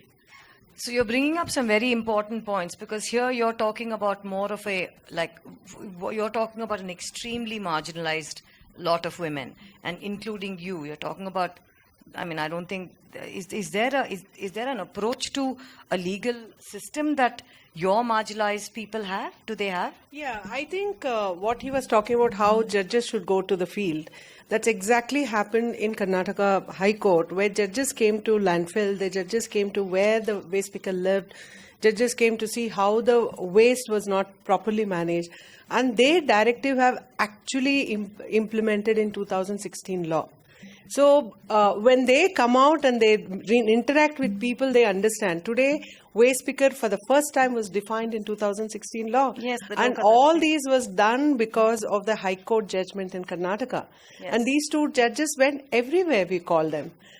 They came to see, and they were able to pronounce a judgment which actually did the inputs for 2016 law. So there's a great positive here. So there is hope. There's definitely a positive. What about you in the space of where you work? So we work in remote villages where women, like he said, don't want to go and complain. Domestic violence is rampantly present. Child marriages are present. But the police is not responding the way. See, the way I see it, there is a demand side issue and a supply side issue. There is a huge supply side issue here. Whether it's criminal justice system, the police system, we don't have enough police. The police is not sensitized. They're not understanding what are the needs. They are still thinking of the archaic laws and how things are. So I completely agree that on the supply side, work has to happen. We are working on the demand side, so that women will start asking for it. They come together as groups and try to solve it themselves. They're not even going to the police. They're like, if there is domestic violence, we'll get together as groups of 20 women and solve it ourselves. Because they're saying, anyway, if I go and complain, what will they say? They'll try and compromise. They say, anyway, you have to live with him. Try and compromise with him, and they'll send you back. I'd rather solve it myself. So I feel that there is work to be done across the spectrum. But I agree with what he was saying, that definitely the supply side issue has not been. We've been able to solve it in IT. We are solving it in banking. Now there are bankless banks, right? Like you can do it on your phone. Why have we not been able to do it in other systems? Even our education system, for that matter, is still As you rightfully archaic. pointed, it has to be done on both sides. Yes. Women also must have the... must be the most difficult thing, Allah, to talk about this kind of an Yes, issue. yes. It's public shame, it's humiliation. But can I just say this? That's where I feel the approach should be never tackle one woman. Like never go to one person and do it. The moment 25 of them are together, it's so much easier to talk about it, because it's like, oh, you're also facing it, even I'm facing it. Like how do we tackle this together, right? I feel initially a lot of work that has happened is through building one leader. I feel that you need to build an ecosystem around. You need to build many leaders. And I think that's what you've done. You've just not... And many ambassadors, and now you're going to have equal number of men who are going to champion this cause, which I've been telling Chitra and you for a very long time, saying you need more men on this part too, because I would imagine it will be a much easier space when, you say that you're doing this, to be able to speak to your colleagues saying, hey, we're working on this, right? So, and especially you spoke about your 2 teenage daughters. I got into this space when my daughter was still in India. She's left now, but it was it was a problem that I was facing at home. So all of us have daughters. Yes. All of us have faced this problem at some point in our lives, right? So it's wonderful to see all of you being very sensitive to this issue. So more kudos to more men being in this particular space. So if I can ask you, Jayalakshmi, you must have also had a very big issue because domestic abuse, that is an issue that 15-year-old problem and ivattono a same problem. But nimage Bangalore city nalli, nim wards nalli, is there much more, do you feel that there's a better process of managing this entire thing? ಸ್ವಲ್ಪ better ಆಗಿದೆಯಾ ಸದ್ಯಕ್ಕೆ? Hello, ಇವಾಗ ಸ್ವಲ್ಪ ತುಂಬ cases domestic violence ಅಥವಾ ಈ ಥರ ಸುಮಾರು ಕೇಸಸ್ ಸ್ಕೂಲ್ಸಲ್ಲಿ ಮೊನ್ನೆ ನನಗೆ ಗಮನಕ್ಕೆ ಬಂದಿತ್ತು. ಒಂದು government school 8th standard child, ಅದಕ್ಕೆ ಯಾರೋ ಈ ಥರ ಅಬ್ಯೂಸ್ ಮಾಡಿಬಿಟ್ಟು ಕೇಸ್ ಮೊನ್ನೆ ನನ್ನ ಹತ್ರ ಬಂತು. 3 months ಬಿಫೋರ್ ಒಂದು ಚೈಲ್ಡ್ ಮ್ಯಾರೇಜ್ ನಮ್ಮ ಲಗ್ಗೆರೆ ಅಂತ ಚೌಡೇಶ್ವರಿ ನಗರ್ ಅಂತ ವಾರ್ಡ್ ಬರುತ್ತೆ, ಅಲ್ಲಿ ಒಂದು 13 years ಮಗುಗೆ ಮ್ಯಾರೇಜ್ ಮಾಡೋದಕ್ಕೆ ಪ್ಲ್ಯಾನ್ ಮಾಡಿದ್ದಾರೆ ಅಂತ ಅಂದ್ಬಿಟ್ಟು ನನಗೆ ಕಾಲ್ ಬಂತು. ಮೇಡಮ್ ಇದನ್ನು ಸ್ಟಾಪ್ ಮಾಡಿ, ಆಂಧ್ರದಲ್ಲಿ ಹುಡುಗ ಇದ್ದಾರೆ, 45 years ಹುಡುಗನಿಗೆ ಮದುವೆ ಮಾಡ್ತಿದ್ದಾರೆ ಅಂತ. ಸೊ ನಾನು ಅವ್ರಿಗೆ ಕಾಲ್ ತಗೊಂಡು ಏನು ಮಾಡಿದೆ ಅಂದರೆ, ಆಧಾರ್ ಪ್ರೂಫ್ ಕೊಡಿ, ನಾನು ಏಜ್ ಚೆಕ್ ಮಾಡಬೇಕು, ಆಮೇಲೆ ಇನ್ವಿಟೇಷನ್ ಎಲ್ಲನೂ ಕಳಿಸಿ ಅಂತ ಹೇಳಿದೆ. ಸೊ ಎಲ್ಲ ಕೂಡ ನನಗೆ ಮೊಬೈಲ್ಗೆ ಫಾರ್ವರ್ಡ್ ಮಾಡಿದರು. ನಾನು ಫಸ್ಟು ಚೈಲ್ಡ್ ಹೆಲ್ಪ್ ಲೈನ್ಗೆ ಕಾಲ್ ಮಾಡಿದೆ. ಮಾರ್ನಿಂಗ್ ಅವರು 10-12 o'clockಗೆ ಬ್ಯಾಂಗ್ಳೂರಿಂದ ಆಂಧ್ರ ಹೋಗ್ಬಿಡ್ತಾರೆ. ಆಮೇಲೆ ನಮ್ಮ ಕಂಟ್ರೋಲಲ್ಲಿ, ನಮ್ಮ ಜುಡಿಷಿಯಲ್ ಲಿಮಿಟಲ್ಲಿ ಬರಲ್ಲ. ಸೊ ಸ್ಟಾಪ್ ಮಾಡೋದಕ್ಕೆ ಕಷ್ಟ ಆಗುತ್ತೆ ಅಂತ ನೈಟು ನಾನು ಚೈಲ್ಡ್ ಹೆಲ್ಪ್ ಲೈನ್ಗೆ ಕಾಲ್ ಮಾಡಿ ಫುಲ್ ಡೀಟೇಲ್ಸ್ ಹೇಳಿದೆ. ಮಾರ್ನಿಂಗ್ ತನಕ ಏನೋ ರಿಪ್ಲೈ ಅಷ್ಟು ಬೇಗ ಬಂದಿಲ್ಲ. ಎಮರ್ಜೆನ್ಸಿ ಅಂತಂದರೆ ಚೈಲ್ಡ್ ಹೆಲ್ಪ್ ಲೈನ್ ಎಲ್ಲ ತಗೊಂಡಿದ್ರು, ಅಕ್ನಾಲೇಜ್ಮೆಂಟ್ ಎಲ್ಲ ಕೊಟ್ಟಿದ್ರು. ಸೊ ನಾನು ಮಾಡಿದೆ ಕನ್ಸರ್ನ್ ಪೊಲೀಸ್ ಸ್ಟೇಷನ್ ಯಾವುದು ಬರುತ್ತೆ ಅಂತ ರಾಜಗೋಪಾಲ್ ನಗರ್ ಪೊಲೀಸ್ ಸ್ಟೇಷನ್ಗೆ ಕಾಲ್ ಮಾಡಿ, ಈ ಥರ ಸರ್ ಇದಾಗಿದೆ, ನಾನು ಆಧಾರ್ ಎಲ್ಲ ನೋಡಿದ್ದೀನಿ, ಆ ಮಗು ಹತ್ರನೂ ಕಾಲ್ ಮಾಡಿ ಮಾತಾಡಿದ್ದೀನಿ, ನನಗೆ ಇಷ್ಟ ಇಲ್ಲ ಅಕ್ಕ, ನನಗೆ ಅಷ್ಟೇ ಹೇಳ್ತಿದೆ, ಅದು ಭಯ ಪಡ್ತಿದೆ, ಮನೇಲಿ ತುಂಬ ಜನ ಇದ್ದಾರೆ, ನಾನು ಬೈ ಫೋರ್ಸ್ ಮಾಡ್ತಿದ್ದಾರೆ ಅಂತ ಹೇಳ್ತು.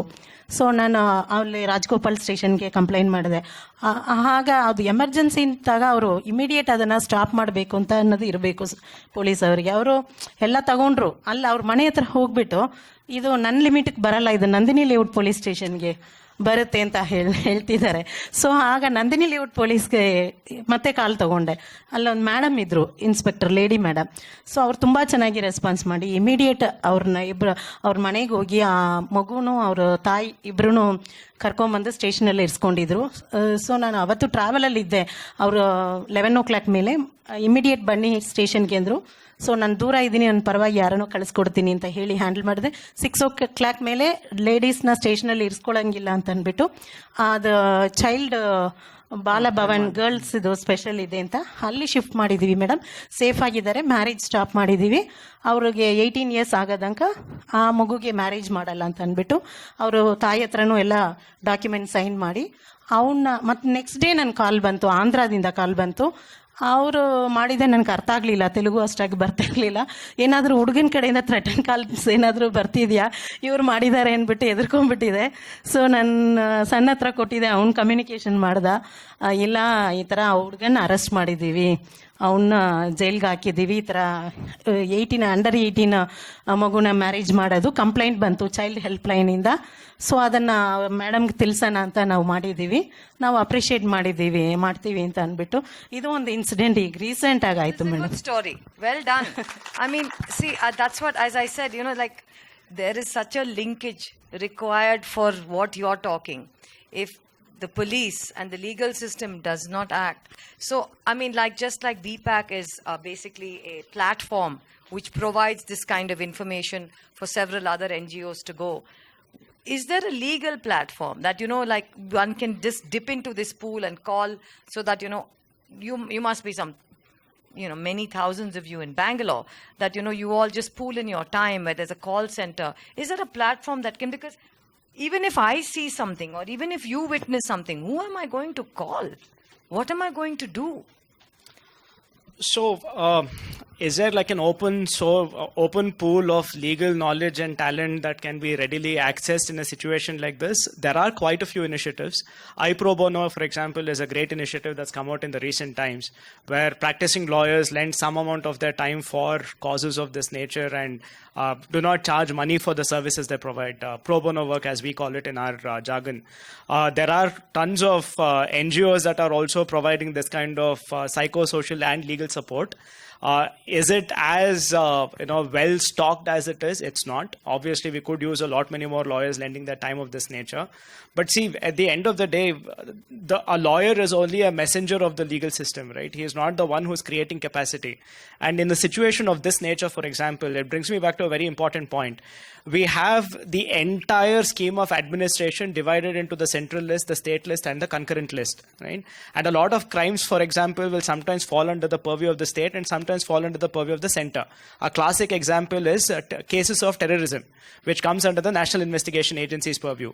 But we don't have a centrally divided and a state divided police force. So when you have a crime like kidnapping, which essentially involves a cross-border character and across the jurisdiction character, you need a federal police and you need a state police so that this problem of jurisdiction does not come in the way. Now, these are the fundamental changes we need in the policing system, and not one of us will ask this during elections. Right? Police reform is the most neglected subject in every election campaign. This is what we need, and unless and until we stop the demand for changing the law, unless we stop getting distracted with things like death penalty and ask for these things, you can't address these problems as effectively as you could.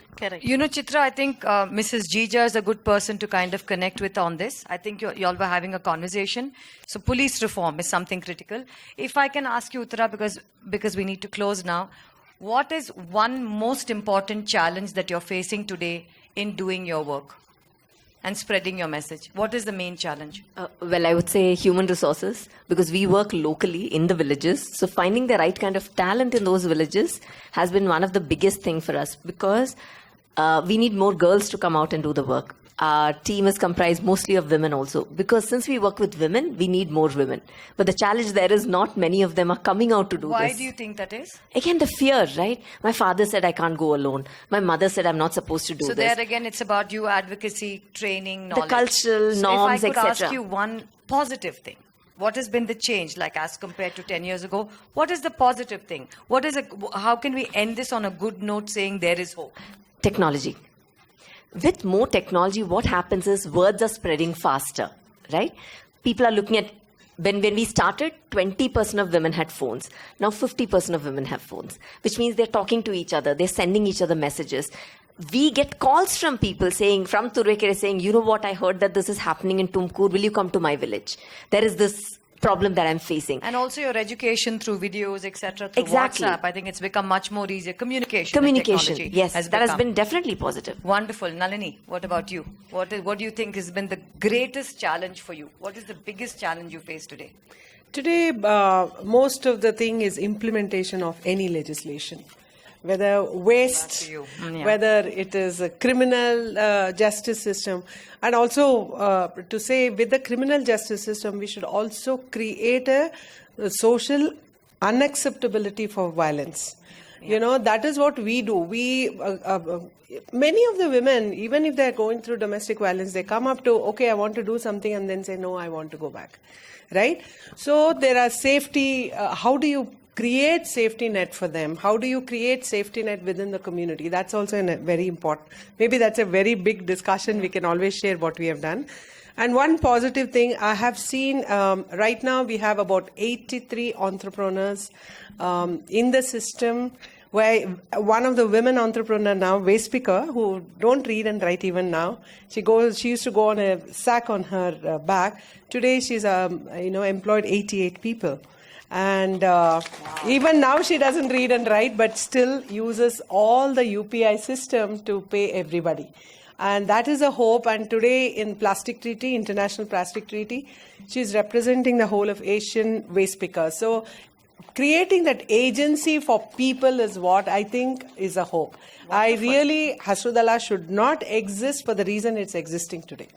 And that will be next 2-3 years. Wonderful, wonderful. what do you think is the biggest problem today? Madam Nalini madam ಹೇಳಿದಾಗ ಈಗ ನಮ್ದು ಒಂದು ಏನು uneducated women ಈಗ ಏನೇ ಒಂದು ಅವರಿಗೆ licence ಆಗಲಿ ಏನು ಒಂದು ಲೋನ್ ಫೆಸಿಲಿಟಿ ಆಗಲಿ education qualification very very important. ಆದರೆ ಈ ಎಸ್ಕಜಿ ಗ್ರೂಪ್ ವುಮೆನ್ಸ್ ಆಗಲಿ ಡೊಮೆಸ್ಟಿಕ್ ವರ್ಕರ್ಸ್ ಆಗಲಿ ಅವರಿಗೆ ಎಜುಕೇಷನ್ಸ್ ಇರಲ್ಲ. ಸೊ ಅವರಿಗೆ ನಾವು ಒಂದು 2-wheeler ಡ್ರೈವಿಂಗ್ ಟ್ರೈನಿಂಗ್ ಪ್ರೋಗ್ರಾಮ್ ಅಂತ ಮಾಡಿದ್ವಿ. ಅದರಲ್ಲಿ ಬಂದು ಅವ್ರಿಗೆ ಲೈಸೆನ್ಸ್ ಮಾಡೋಕ್ಕೆ ತುಂಬ ಚಾಲೆಂಜಸ್ ಇತ್ತು. ಅದಕ್ಕೇನಾದರೂ ಅವರು ಹೆಲ್ಪ್ ಮಾಡ್ಬೋದಿತ್ತು. ಈಗ ಅವ್ರಿಗೆ ನಾವು ಅಫಿಡವಿಟ್ ಮಾಡಿ 10th SLC marks card must and should ಬೇಕು ಅಂತಾರೆ LLDL ಮಾಡೋದಕ್ಕೆ. ಸೊ ಅವರಿಗೆಲ್ಲ ಅಫಿಡವಿಟ್ ಮಾಡಿಕೊಟ್ಟು ಟ್ರೈನಿಂಗ್ ಕೊಟ್ಟು ಇವಾಗ ಅದರಲ್ಲಿ ಆವಾಗ ತುಂಬ ಕಷ್ಟ ಆಯಿತು. ಅವ್ರಿಗೆ ಲೈಸೆನ್ಸ್ ಮಾಡಿಸ್ಕೊಡೋದಕ್ಕೆ ತುಂಬ ಕಷ್ಟ ಆಯಿತು. ಆದರೆ ಅವರು ಎಜುಕೇಷನ್ ಇಲ್ಲ ಅಂದರೂ ಕೂಡ ಈಗ ಅದು ಅವರು ಮೊಬೈಲಲ್ಲಿ ಇದು ಲೊಕೇಶನ್ ನೋಡಿಕೊಂಡು ಹೋಗಿ ಹೋಮ್ ಡೆಲಿವರಿ ಜಾಬ್ಗೆ ಹೋಗ್ತಿದ್ದಾರೆ. ನೆಕ್ಸ್ಟ್ ಒಂದೆರಡು ಹೆಣ್ಮಕ್ಳು ಒಂದು ಮನೇಲಿ ಹೋಗಿ ಕುಕ್ಕಿಂಗ್ ಮಾಡೋದನ್ನ 2-3 ಮನೆಗೆ ಹೋಗಿ ಅಡುಗೆ ಮಾಡಿ ಅವರು ಸ್ಯಾಲ್ರಿ ಇನ್ಕ್ರೀಸ್ ಮಾಡ್ಕೊಳ್ತಿದ್ದಾರೆ. ಮತ್ತು ಮಾರ್ಕೆಟಲ್ಲಿ ಹೋಗಿ ಮಾರ್ನಿಂಗ್ ಫ್ಲವರ್ಸ್ ತಂದು ಕಟ್ಬಿಟ್ಟು ಮಾಡ್ತಿದ್ದಾರೆ. ಸೊ ಈ ಥರ ಎಲ್ಲನೂ ನಾವು ಒಂದು ಪ್ಲ್ಯಾಟ್ಫಾರ್ಮ್ನ ಕ್ರಿಯೇಟ್ ಮಾಡಿ ಅದರಲ್ಲಿ ಕೊಟ್ಟಿದ್ವಿ. ಸೊ ವುಮೆನ್ ಎಂಪವರ್ಮೆಂಟ್ ಪ್ರೋಗ್ರಾಮ್ ಹೇಗೋ ಪರವಾಗಿಲ್ಲ. ಈ ವುಮೆನ್ ಸೇಫ್ಟಿ ಅಂತ ನಾವು ಸ್ಕೂಲ್ಸ್ ಕಾಲೇಜಸ್ ಎಲ್ಲ ಮಾಡ್ತಾ ಇದ್ದೀವಿ. ಈಗ ಒಂದು ಇನ್ಸಿಡೆಂಟ್ ಆಗಲೇ ಹೇಳಿದೆ. ಅದೇ ರೀತಿ ಇನ್ನೊಂದು ಕೂಡ ಒಂದು ಮಗುಗೆ ಈ ಥರ ಆಗಿದೆ. ಅವನ್ನ ಕೂಡ ನಾವು ಫೋಕ್ಸೋದಲ್ಲಿ ಅರೆಸ್ಟ್ ಮಾಡ್ತಿದ್ದೀವಿ ಮೇಡಮ್. ಏನಂದ್ರೆ the togetherness of women and child safety. I mean, they have to be together. It's not just it's just not this organizing women as a group women's voice rice ಮಾಡಬೇಕು. ಎಲ್ಲೇ ಒಂದು ಅನ್ಯಾಯ ಆಯಿತು ಅಂದರೆ so ಈ ಥರ ನಾವು ವುಮೆನ್ ಅಂಬಾಸಿಡರ್ B.SAFE ಅಂಬಾಸಿಡರ್ಸ್ ಮಾಡಿದ್ದೀವಿ. ಈ ಥರ ಎಲ್ಲ ಕಾನ್ಸ್ಟಿಟ್ಯೂಯೆನ್ಸಿಯಲ್ಲೂ ಇದ್ದರೆ ಅಲ್ಲಿ ಏನಾದರೂ ಒಂದು ಮಹಿಳೆಯರ ಪರವಾಗಿ ಏನಾದರೂ ಒಂದು ವೈಲೆನ್ಸ್ ಆದರೆ ಸೊ ಇಷ್ಟು ಹೆಣ್ಮಕ್ಳು ಒಂದು ಕ್ಷೇತ್ರದಲ್ಲಿ ಇದ್ದಾರೆ ಅಂತಂದರೆ ಅದ್ರ ಪರವಾಗಿ ಅವರು ಧ್ವನಿ ಎತ್ತುತ್ತಾರೆ, ಇಮಿಡಿಯೇಟ್ ಆ್ಯಕ್ಷನ್ ತಗೊಳ್ತಾರೆ. ಅವ್ರಿಗೆ ಮಿನಿಮಮ್ ನಾಲೆಡ್ಜ್ ಇರಲ್ಲ, ಎಲ್ಲಿ ಹೋಗಬೇಕು, ಯಾರನ್ನ ಮೀಟ್ ಮಾಡಬೇಕು ಅಂತ. ಸೊ ಆ ಥರ ಒಂದು ಮಿನಿಮಮ್ ನಾಲೆಡ್ಜ್ನ ಅವರಿಗೆ ಎಲ್ಲ ಮಾಡಿದ್ರೆ ತುಂಬ ಹೆಲ್ಪ್ ಆಗುತ್ತೆ. ಈ ಪ್ರೋಗ್ರಾಮ್ ಅಂತೂ ತುಂಬ ಖುಷಿ ಆಯಿತು ಮೇಡಮ್. ಇವತ್ತು ನನ್ನನ್ನು ಇದಕ್ಕೆ ತುಂಬ ಥ್ಯಾಂಕ್ಸ್ ಹೇಳಕ್ಕೆ ಇಷ್ಟಪಡ್ತಾ ಇದ್ದೀನಿ. So if I can ask you upfront, what is your fraternity doing about police reforms? Are you all taking it up? Is there a band of you who are doing this work for all of us? How does it work? Just for the record, 1995 there was a judgment of the Supreme Court directing police reforms. Prakash Singh versus Union of India, if I'm not mistaken. So if you're asking for my profession's contribution, we have done it in 95. But where we need support is that the questions to the establishment and the demands to the establishment from the people, they have to become smarter, more precise and more accurate. If you're going to not ask the right questions and not ask for the right solutions, it will never come. Look, always remember, if I'm a lawmaker, for me to change a sentence in the Indian Penal Code is a moment's work. But if I have to change the way the police works, it's investment, time, effort and energy, and giving up control over the police. That is tougher. And all these years, our lawmakers have gotten away just by changing a few words in the laws. Right? They haven't gotten to the meat of the matter. So make better demands, ask better questions, and then the judgment of 95 we can probably implement. So anyway, it's been a fantastic platform of conversations. I hope you all enjoyed it. Can we take 1 or 2 questions? Is that possible, Chitra? If we can just take 2 questions. Yeah? Anybody wants to ask a question, please. If you could stand, may I request you to give this to her, please? Thank you. Thank you so much. Just 2 questions. Yes. Yeah. I'm good at Kannada, actually. ಹೇಳ್ರಿ ಕನ್ನಡದಲ್ಲಿ. ಏನಂದ್ರೆ ಈಗ ಪೂರ್ತಿ program panel discussion ಏನಾಯ್ತಲ್ಲ ಇವಾಗ complete you people are the sufferers, ಅಂದರೆ ಸಫರರ್ಸ್ನ ನೋಡಿರೋಂಥವ್ರು ನೀವು. And he is struggling for the reformations. Actually panel discussion ಅಥವಾ ನಾವೆಲ್ಲರೂ ಏನಂದರೆ ಲೀಡರ್ಸೇ ಯಾರೂ ಇಲ್ಲ. The one who can communicate to the ಶಾಸಕಾಂಗಕ್ಕೆ ಇನ್ಫಾರ್ಮೇಶನ್ ಕೊಡುವಂಥವ್ರು ಅಥವಾ ಅಲ್ಲಿ ರಿಫರ್ಮೇಷನ್ಸ್ ತರಬೇಕಾಗಿರೋರು, ಅಂದರೆ we all are struggling in a way or the other to communicate to the leaders. So I would suggest that for the panel discussion like leaders ಕೂಡ ಇದ್ದರೆ it will be very useful to communicate to them, because it will be ಇವಾಗ ನಮ್ಮ ಹತ್ರ ಉಳ್ಕೊಳ್ಳುತ್ತೆ, ನಿಮ್ಮ ಹತ್ರ ಉಳ್ಕೊಳ್ಳುತ್ತೆ ಅಷ್ಟೇ. ನಮ್ಮ ಹತ್ರ ನಾವು ಪ್ಲಾನ್ ಮಾಡಿ ಒಂದು ಸ್ಟ್ರಕ್ಚರ್, ಒಂದು ಪ್ರಾಸೆಸ್ ಹಾಕಿ ಅದಾದ್ಮೇಲೆ we can go to the right kind of stakeholders ಅಲ್ಲ. ಅದಕ್ಕೇನೆ ಇದು ಬಂದು ಈ ತರ ಕಾನ್ವರ್ಸೇಷನ್ ಆದ್ರೆ we can prepare a proper agenda and go to the right stakeholders and then possibly try to get conversations ಅಲ್ಲ. ಇದಕ್ಕೇನೆ ಇದು ಬಂದಿರೋದು ಈ ರಿಪೋರ್ಟ್. ಈ ರಿಪೋರ್ಟ್ ನಲ್ಲಿ we are going to go. I would also like to respond. Yes. None of our work, ಏನ್ ನಾವು ಕೆಲಸ ಮಾಡ್ತಾ ಇದ್ದೀವಿ ವಿತೌಟ್ ಗೌರ್ಮೆಂಟ್ ಆಗದೇ ಇಲ್ಲ. ಸೊ ಪ್ರತಿಯೊಂದು ಇವಾಗ ಲೆಜಿಸ್ಲೇಷನ್ ಬರಬೇಕಾದ್ರೆ ಇಲ್ಲ ವೇ ಸ್ಪೀಕರ್ಸ್ಗೆ ರೈಟ್ ಬರಬೇಕಾದ್ರೆ ಶಾಸಕಾಂಗನ ನಾವು ಖಂಡಿತವಾಗ್ಲೂ ಅವ್ರ ಜೊತೆ ಕೆಲಸ ಮಾಡೇ ಮಾಡ್ತೀವಿ, ಇಲ್ಲ ಅಂದ್ರೆ ಆಗೋದಿಲ್ಲ. So our work will be incomplete if we don't work, and we work a lot in advocacy and working on the policies with the elected representatives. All of us them we are doing it. Everybody has to work, including B.PAC. We are all have to work. Chitra, what she is trying to say is, leaders ಇರಬೇಕು ಅಂದ್ರೆ ಇಲ್ಲಿ ಹೆಸರು board ಹಾಕಿ ಇಟ್ಟಿದ್ವಿ, ಅವ್ರು ಬರಬೇಕಿತ್ತು. That is what I mean to say. I am with the government on several policy making. I have seen bills pass through the legislature. The BMLTA bill, one day before I was there, I took them to meet the authorities, and we ensure that it is listed on the agenda. Okay, that's a separate ball game. After you do all this report, allogodu amel kalsa. Leaders ಈ ಕಾನ್ಸ್ಟಿಟ್ಯೂನ್ಸಿಲಿ ಇರೋರ್ನ safe ambassadors program ಡಿಸ್ಕಷನ್ಗೆ ಆ constituency MLA ಬರಲಿಲ್ಲ ಅಂದ್ರೆ ಜನಗಳ ಸಮಸ್ಯೆಗೆ ಸ್ಪಂದಿಸೋರು ಯಾರು? Anyway, Police department is overstressed and understaffed. I'm sure we are going to go and tell them. Mister Ashok ಹೇಳಿದ್ರು ಏನಂದ್ರೆ, ಇವಾಗ ಮಾತಾಡ್ತಿರ್ಬೇಕಾದ್ರೆ ಅವನೇ ಏನ್ ಹೇಳಿದ್ರು ಅಂದ್ರೆ, ನಾವು ಪೊಲಿಟಿಕಲ್ ಲೀಡರ್ಸ್ಗೆ ನಾವು ಕಮ್ಯುನಿಕೇಟ್ ಮಾಡ್ತೀವಿ, ಬಟ್ ಎಲ್ಲೋ 1 or 2 ವರ್ಡ್ಸ್ ಮಾತ್ರ ಲಾ ಅಲ್ಲಿ ಚೇಂಜಸ್ ಆಗ್ತಿದೆ ಹೊರತು ಪೂರ್ತಿ ಲಾ ಚೇಂಜ್ ಆಗ್ತಿಲ್ಲ ನಮಗೆ. We are not getting what we want. Actually leaders ಇಂದ ನಮಗೆ ಏನ್ ನಿರೀಕ್ಷೆ ಇದೆ, ನಮಗೆ ಏನ್ ಬೇಕಾಗಿದೆ ಅದು ಸಿಗ್ತಾ ಇಲ್ಲ ನಮಗೆ. ಆಸ್ ಹಿ ಸೆಡ್, ಅವರು ಎಷ್ಟು ಆಲ್ಮೋಸ್ಟ್ 96 ಇಂದ he is working on it ಅಂತ ಏನೋ ಹೇಳಿದ್ರು, ಸಮಥಿಂಗ್ ಹಿ ಸೆಡ್. ಅಲ್ಲ ಹೇಳ, ನಾನು ಲೀಡರ್ಸ್ ನ ಚೇಂಜ್ ಮಾಡಬೇಕು. ನಿಮ್ ತರ ಇರೋರು ನಿಂತ್ಕೋಬೇಕು, ಏನಾಗ್ತಿದೆ, ನಾವು ಲೀಡರ್ನ ಕರ್ದಿದ್ವಿ, ಇವತ್ ನೋಡಿ ಇವ್ರು ಕರ್ದಿದಾರೆ, ಅವ್ರು ಬಂದಿಲ್ಲ, ಅವ್ರಿಗೇನೆ ನಾವೆಲ್ಲರೂ ಹೋಗಿ ಓಟ್ ಹಾಕೋದು. ನಾವು ಚೇಂಜ್ ಮಾಡಬೇಕು. ನಾಳೆ ಕೇಳಬೇಕು, ಕರ್ದಿರೋ ಕಡೆ ನೀವು ಬರ್ತಾ ಇಲ್ಲ, ನಾವು ಕೇಳೋದು ನೀವು ಮಾಡ್ಕೊಡ್ತಾ ಇಲ್ಲ, ನೀವು ಸ್ವಲ್ಪ ಸೈಡಲ್ಲಿ ನಿಲ್ರಿ, ನಾವು ನಿಲ್ಕೊಳ್ತೀವಿ ಅಂತ. ಅದು ಯಾವಾಗ ಮಾಡ್ತೀವಿ ನಾವು? Next MLA. Yes. Thank you again. Thank you. Yes, we will continue this conversation during lunch. Yes. I would request the whole set of audience to give a big round of applause to a very insightful panel discussion. I think definitely a big takeaway was they all spoke in alignment, even though they all met here on the stage, but I can feel that it was a holistic approach that needs to be together to get that women empowerment on ground. So thank you so much. Coming to the end of the day, that is vote of thanks.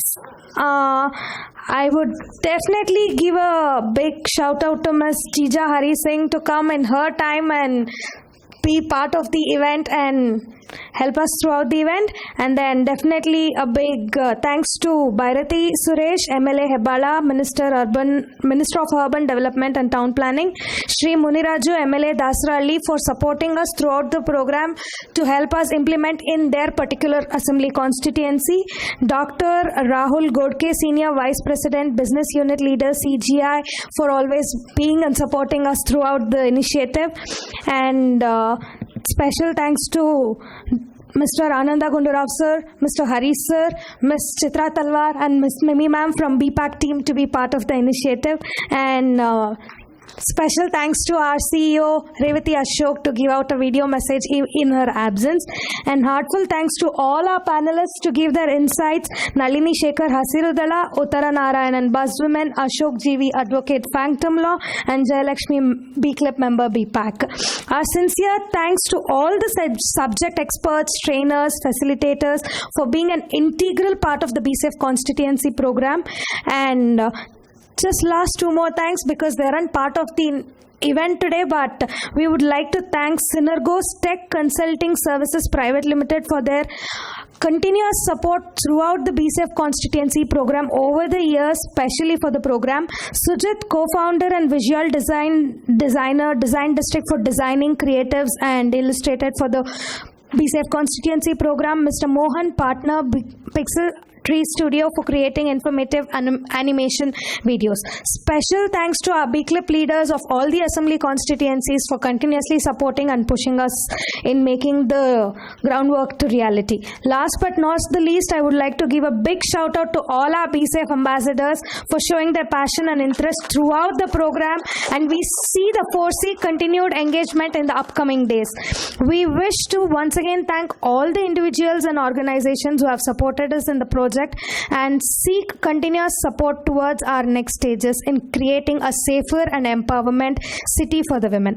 Now I request all of you to please have the lunch which is served outside the hall, and B.SAFE ambassadors to come on the dais with each assembly constituencies to click the group photos and collect your token of appreciation. Thank you so much. Have a nice day. Thanks to Siri.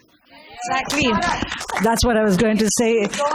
A very big thank you to Siri, Bharat, Sharad, and Amrit, Sachin, and the entire B.PAC team. I mean, the diligence that they show in this work of several months, from planning to development to getting all the alignments, I think it's fantastic. And finally, they've got a bunch of volunteers, young college volunteers who are with us right through. And thank you all, young ladies. I'm sure you'll be our ambassador for this entire message as well. Okay, thanks a ton, and please stay back for lunch and enjoy the lunch. Thank you.